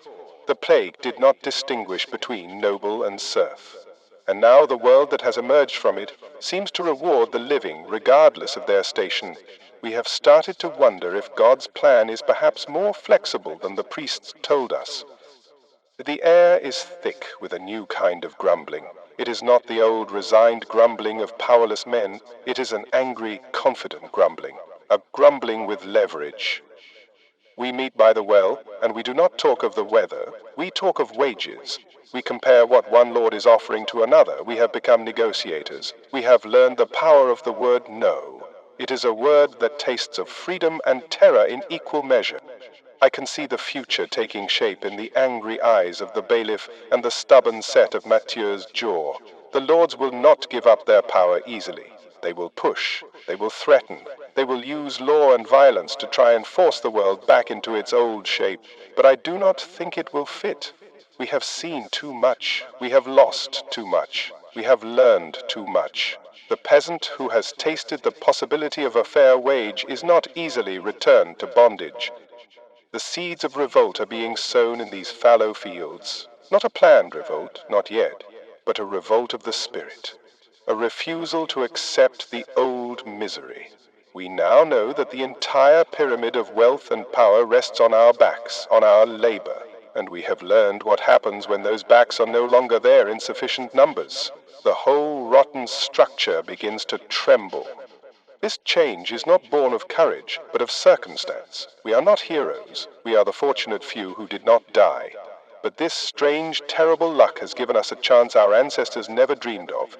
The chance to demand a better life. To look our masters in the eye and state our terms. The landscape may be one of death, but the future, for those of us left in it, holds a spark of possibility that is entirely new. We can move. We can bargain. We can improve our lot. The rigid cage of feudalism has had its bars fatally weakened. It has not collapsed yet, but it is groaning under the strain. I stand here, on land that is not mine, but that I work for myself, and I feel like a different man. I am still Jean-Pierre, a peasant. I am still poor. I am still hungry, more often than not. But I am not the same man who huddled in fear of the Baron's displeasure. That man died somewhere in the long, terrifying nights of the pestilence. A new man has taken his place, a man who knows his own value, measured in bushels of wheat and pennies a day. This new world is a volatile place. The old rules are gone, and the new ones are being written in anger and desperation. I do not know if it will lead to a better life, or to a new kind of violence when the lords finally decide they have had enough of our insolence. The Jacquerie they call the peasant uprisings, a dismissive name. But a Jacquerie born of this new world would be a fearsome thing indeed. But for now, there is a sense of quiet revolution in the air, a revolution not of swords and pitchforks, but of empty fields and high wages. The most effective peasant revolt in history was not an uprising at all. It was a mass dying. A grim thought, but a true one. This will be my last broadcast. The world is moving on, and so must I. There are fields to plow, wages to negotiate, a strange and uncertain future to build from the ruins of the past. I have told you my story. I have borne witness to the end of my world and the birth of a new one. I have told you of the fear, the symptoms, the rats. I have told you of the doctors, the quacks, the mass graves, and the death of faith. And now I have told you of the strange, unsettling hope that has risen from the ashes. The story is yours now. Do not forget it. Do not let it become a quaint tale. It was real. It was our life, and it was our death. If you have enjoyed this journey into our historical upheaval, if you have found some value in the ramblings of a long-dead French peasant, then I ask you one last time to do what is necessary. The world changes, but the need for stories, for witnesses, does not. Please subscribe for more. Keep the signal alive. Thank you for listening. Merci et adieu. I was fetching water from the well this morning, and I saw my reflection in the bucket. For a moment I did not recognize the man staring back. The eyes are older. The face is a roadmap of things I wish I could forget. We, the survivors, we are all strangers to ourselves now, ghosts inhabiting our own skin. Welcome back to what is left of my world. I am Jean-Pierre, your chronicler of the aftermath, broadcasting to you from the year of our Lord 1352. The great mortality is over, they say, but the dying was the easy part. It's the living that's hard. The first question that haunts you in the quiet moments is, why? Why me? Why did I live when my brother, a stronger and better man, was taken? Why am I here when little Elodie, the baker's daughter with a laugh like wind chimes, lies in the pit? There is no good answer. The priests would say it is God's mysterious will. But I have seen too much to believe in a will that is so cruel and random. I have searched my soul for some hidden virtue, some reason I was spared, but have found none. I have come to believe it was not a matter of goodness, or faith, or strength. It was luck, a stupid, blind, stumbling luck. Or perhaps we were just too stubborn to die, too ornery. Maybe the plague took one look at our miserable, cynical souls and decided we weren't worth the effort. It's as good a reason as any. But this luck, this survival, it is not a gift. It is a burden. It is a weight that settles on your shoulders the moment you wake, and does not leave you until the nightmares claim you at night. They call it survivor's guilt. A learned man from the city used the term. It is the feeling that you have stolen your life from someone more deserving. Every meal I eat, I think of my neighbors who starved. Every time I feel the warmth of the sun on my face, I think of my family in the cold, dark earth. Every breath I take feels like a betrayal. The joy has been leached out of living, replaced by a constant, dull ache of apology to the dead. The ghosts are everywhere. This is their world now, and we are just visiting. I walk down the lane and I see old Philippe sitting on his stoop mending a fishing net. I see the Dubois children chasing a chicken in the dirt. I hear their laughter on the wind. They are more real to me sometimes than the living. The handful of us who remain, we are the phantoms. We rattle the chains of our memories in a world that belongs to them. The trauma has carved its mark on us all. We are a village of haunted men and women. No one sleeps through the night. I wake up in a cold sweat, the smell of sickness in my nostrils, the screams of the dying echoing in my skull. A sudden cough from across the lane sends a jolt of pure terror through me. We are like soldiers returned from a long and terrible war, except our enemy was invisible and our battlefield was our own homes and bodies. We have grown a hard shell, like a turtle. The soft parts of us, the sentimentality, the easy trust, have been burned away. We are quicker to anger, slower to smile. The old pleasantries seem absurd now. What is a good day in a world where you have buried everyone you have ever loved? We are pragmatic, we are cynical. We have seen the absolute worst of God and man, and it has left us with few illusions. We lived. Don't ask me how. Probably just too stubborn to die. Now, what to do with all this empty land? That is the second question. The one that fights with the ghosts for space in your head. The guilt pulls you back into the past, into the graves. But the land, the empty waiting land, it pulls you forward. It demands to be worked. It is a question of survival. And survival is a powerful, practical master. You cannot mourn forever, because the weeds will not wait. The roof of your hovel will not mend itself. The cow will not milk herself. And so we work. We throw ourselves into the labor with a grim determination that is a kind of prayer. Each swing of the axe, each turn of the soil is an act of defiance. It is a declaration that we are still here, that the silence will not have us. The work keeps the ghosts at bay, for a little while at least. A new kind of community is being forged from the ruins. There are so few of us left that we have no choice but to rely on each other. The old feuds and petty grievances seem laughably small now. What does it matter if my grandfather and your grandfather argued over a stray pig 50 years ago? Your grandfather is dead, so is mine. We are all we have left. There is a new, unspoken bond between us, a shared understanding that can be seen in a simple nod across a field. We are the members of a club no one ever wanted to join. Our view of the world has been irrevocably altered. Some of us, like old Agnes, have become fiercely, terrifyingly pious. She believes she was saved to bear witness to God's wrath and His mercy. She spends her days in the dusty church praying for the souls of the damned. Others have gone in the opposite direction. Young Guillaume, who lost his entire family, now lives for the moment. He drinks, he gambles, he takes what pleasure he can find. The Lord has already done His worst, he says.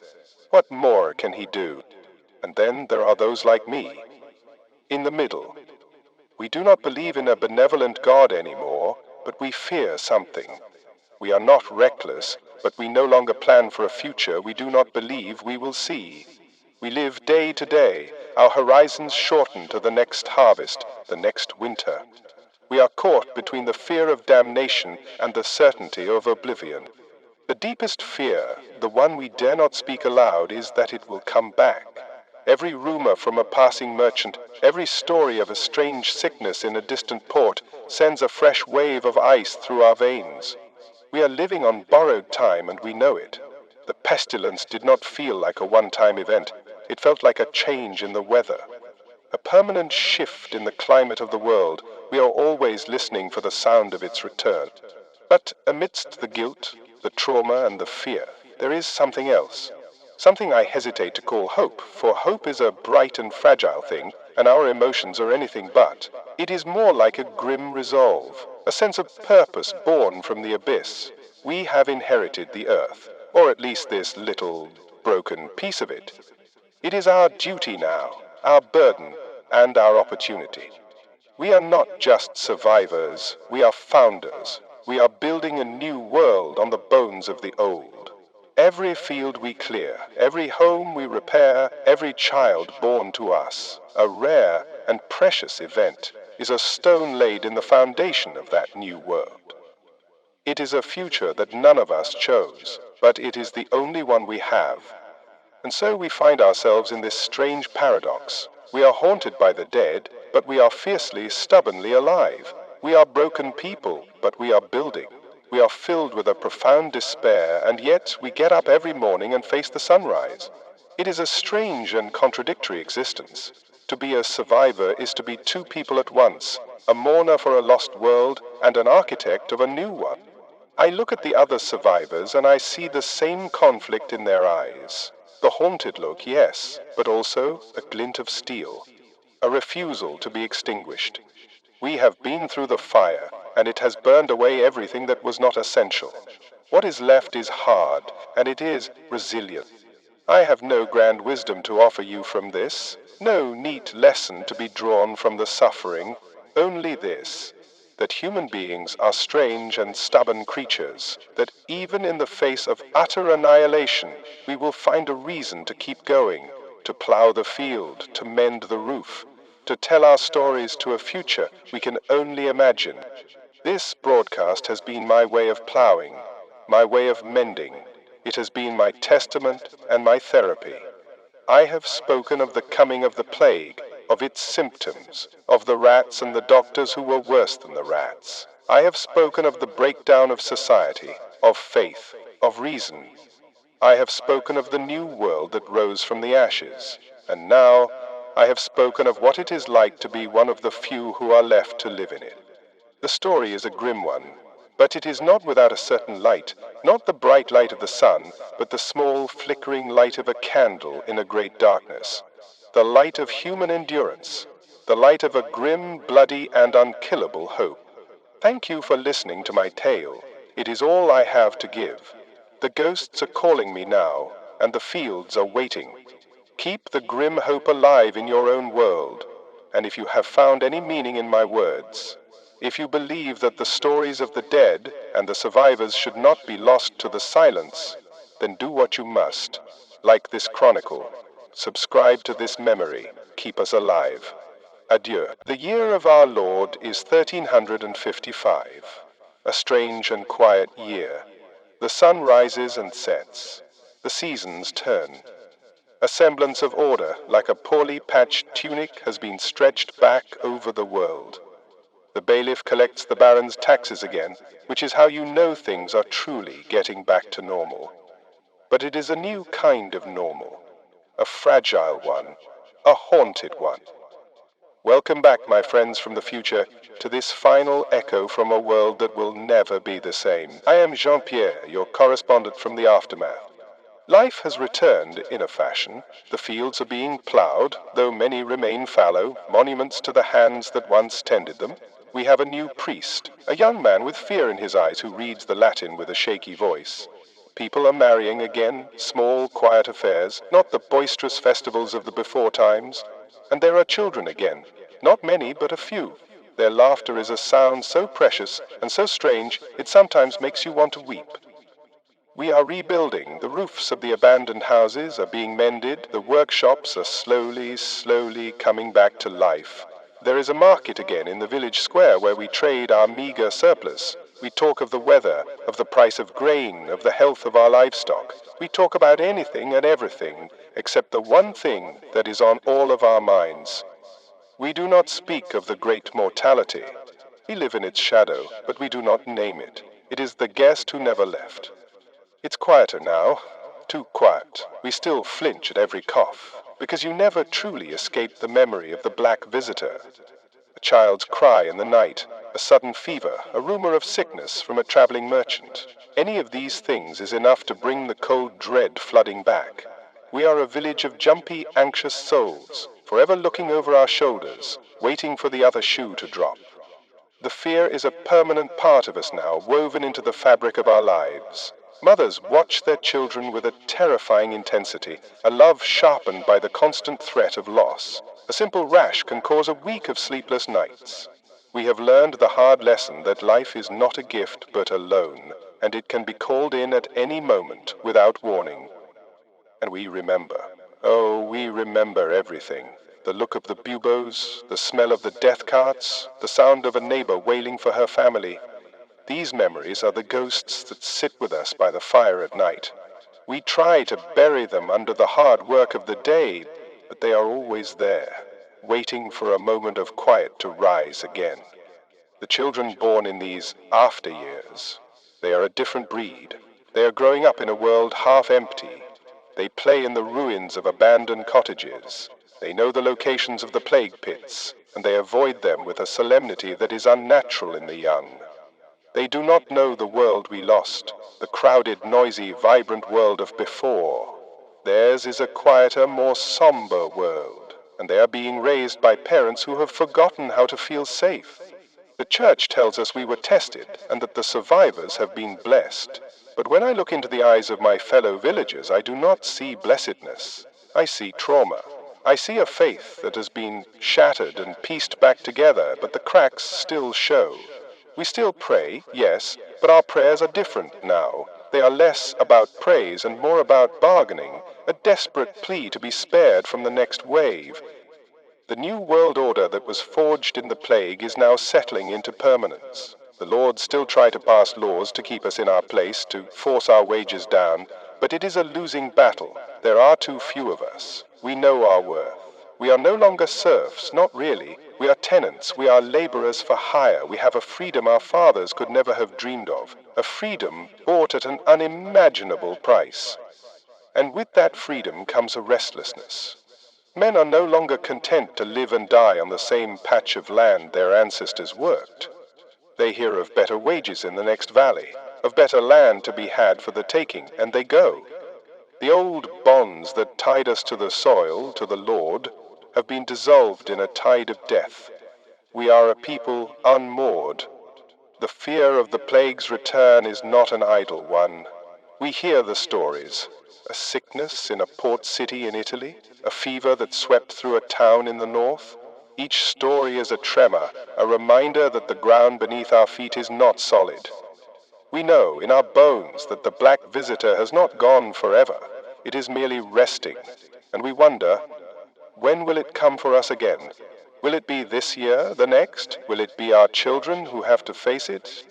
This constant, low-level dread changes a man. It makes it hard to plan for the future, to invest in things that may not be there tomorrow. Why build a new stone wall when your son may not live to inherit it? Why plant an orchard when you may not be there to see the trees bear fruit? We have become a people who live in the short term, our eyes fixed on the immediate horizon. And yet we endure. That is the great, strange miracle of it all. We have been through hell. We have lost everything. We live in a state of constant, gnawing anxiety, and yet we get up every morning. We plow the fields. We rebuild the houses. We have children. We laugh sometimes. We are a testament to the stubborn, irrational resilience of the human spirit. The world has been forever changed. The power of the great lords has been checked. The wealth of the church is being questioned. A new class of merchants and skilled laborers is rising. The seeds of the world you live in, my friends, were sown in our plague pits. The great upheaval that will define the coming centuries began here, in the death and despair of our time. We are the survivors, the leftovers, the ones who were too lucky or too stubborn to die. We carry the memory of the dead, and we carry the burden of the future. It is a heavy load, and it has made us a hard, somber people. But we are still here, and we will continue to be here. We will face the next wave, and the one after that, with the same grim determination. This is the legacy of the Black Death, not just the death and the sorrow, but the profound, earth-shattering changes that it brought. It was the end of a world, but it was also the beginning of one. A world where a peasant like me can look his lord in the eye and not be afraid. A world where a man's worth is not in his blood, but in the skill of his hand. I started these broadcasts to tell the story of the dying, but I end it with the story of the living. For that is the ultimate and most unexpected outcome of the pestilence. That despite everything, we lived, and in living, we remade the world. My time is done. The sun is setting, and there is work to be done tomorrow. I will leave you with this one last thought. History is not just a story of kings and queens, of great battles and grand pronouncements. It is the story of ordinary people, living through extraordinary times. It is the story of our fears, our hopes, our foolishness, and our incredible, inexplicable ability to endure. Thank you for listening to my voice, for letting me be your witness. Do not let these stories fade. Do not miss the lingering shadows of history, for they shape your world in ways you cannot imagine. Keep listening, keep remembering. Subscribe to our channel, and ensure that the voices from the past are never truly silent. Adieu. The sun is setting. It is the year of our Lord 1360. So many sunsets I have seen that I never expected to. So many seasons have turned since the great mortality. The world is loud again, in its way, but it is a different kind of loud. It is the sound of a world trying very hard to forget. I think perhaps this will be my last broadcast. The story has been told. The ghosts have had their say. And I am tired. But it feels like a dream now, that old world. The world of 1346. I remember complaining about the baron's taxes, about a poor harvest. We thought that was suffering, a child's understanding of pain. We were innocent in our misery. We had no idea of the depths the world could sink to, the horrors it could conjure from a flea's gut. We were fools, dancing on the edge of a cliff, blind to the abyss below. I remember the first whispers from the sea, tales of a pestilence in the east. We laughed them off as sailors' yarns, and then the whispers became screams. They came on the Genoese ships, they said, a gift from the Orient. The uninvited guest arrived, and our laughter died in our throats. We learned new words then, words like bubo and quarantine, words that tasted of fear. The transformation, God in heaven, the transformation. I close my eyes and I can still see it. The fever, the sweats, the black tokens that bloomed on the skin like cursed flowers. We watched our strongest men, our most beautiful women, our innocent children turn into swollen, blackened things, unrecognizable in their agony. We learned then that the human body is a fragile, treacherous vessel. And the rats, our constant furry companions. They were always there, a part of the scenery, a background nuisance. We cursed them for stealing our grain, never once suspecting they were stealing our lives. We looked to the stars, to God, to poisoned wells for a reason. We blamed everything but the little black-eyed devils scurrying over our feet. The sheer magnificent irony of it all is almost funny, almost. I remember the panic. The moment the old world truly broke, the moment a son barred the door on his dying father, the moment our great and noble baron fled for the hills, leaving us to our fate, the bonds of family, of duty, of community, we discovered they were nothing more than thin threads, easily snapped by the sharp blade of fear. We learned that in the end, every soul is truly, terribly alone. And in that solitude, our faith died. We prayed. We whipped our backs raw with the flagellants. We begged for a sign, a word, a sliver of mercy from a silent heaven. The only answer was the rumble of the death cart. The church, our great stone fortress, proved to be made of sand. Its priests died like everyone else, and its promises turned to dust in our mouths.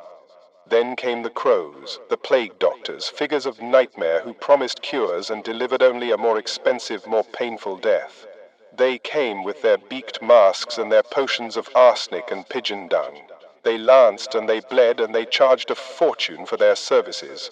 They were the vultures who came to feast on the dying, a final, cynical joke played on the desperate.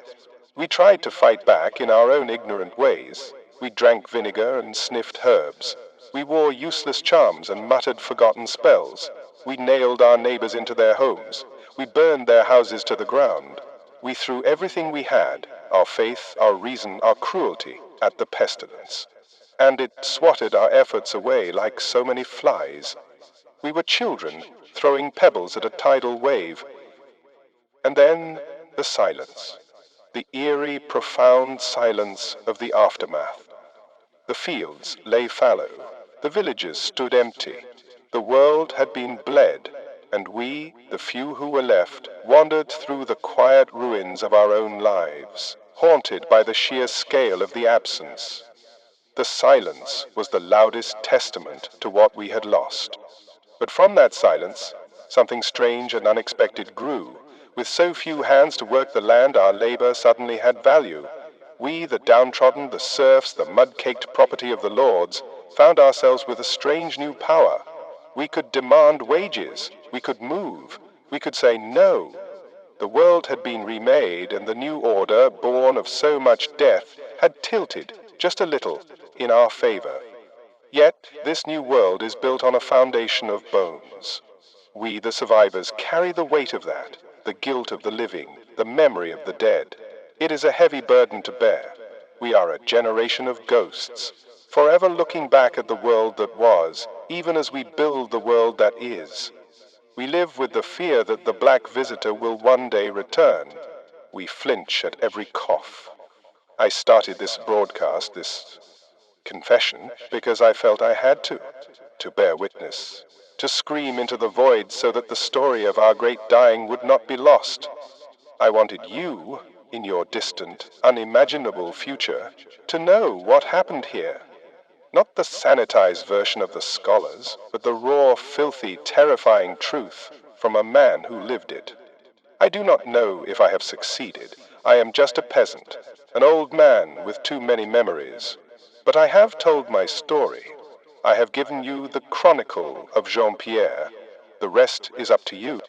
And so, as the moon rises over a strangely quieter France, this has been Jean-Pierre, your humble and remarkably still breathing guide through the delightful pandemic of 1348. We saw the panic, we saw the rats, and we mostly saw our neighbors die. It's been a real experience. If this desperate, darkly humorous transmission from the very bowels of suffering has made you appreciate modern hygiene, or at least your lack of buboes, then my purpose is served. Keep listening, keep questioning, and for the love of all that's uninfected, keep that subscribe button pressed. Because even in the darkest of times, there's always a story to tell, and perhaps a few rats to point at. Until the next broadcast, if I don't catch a chill. Bon courage.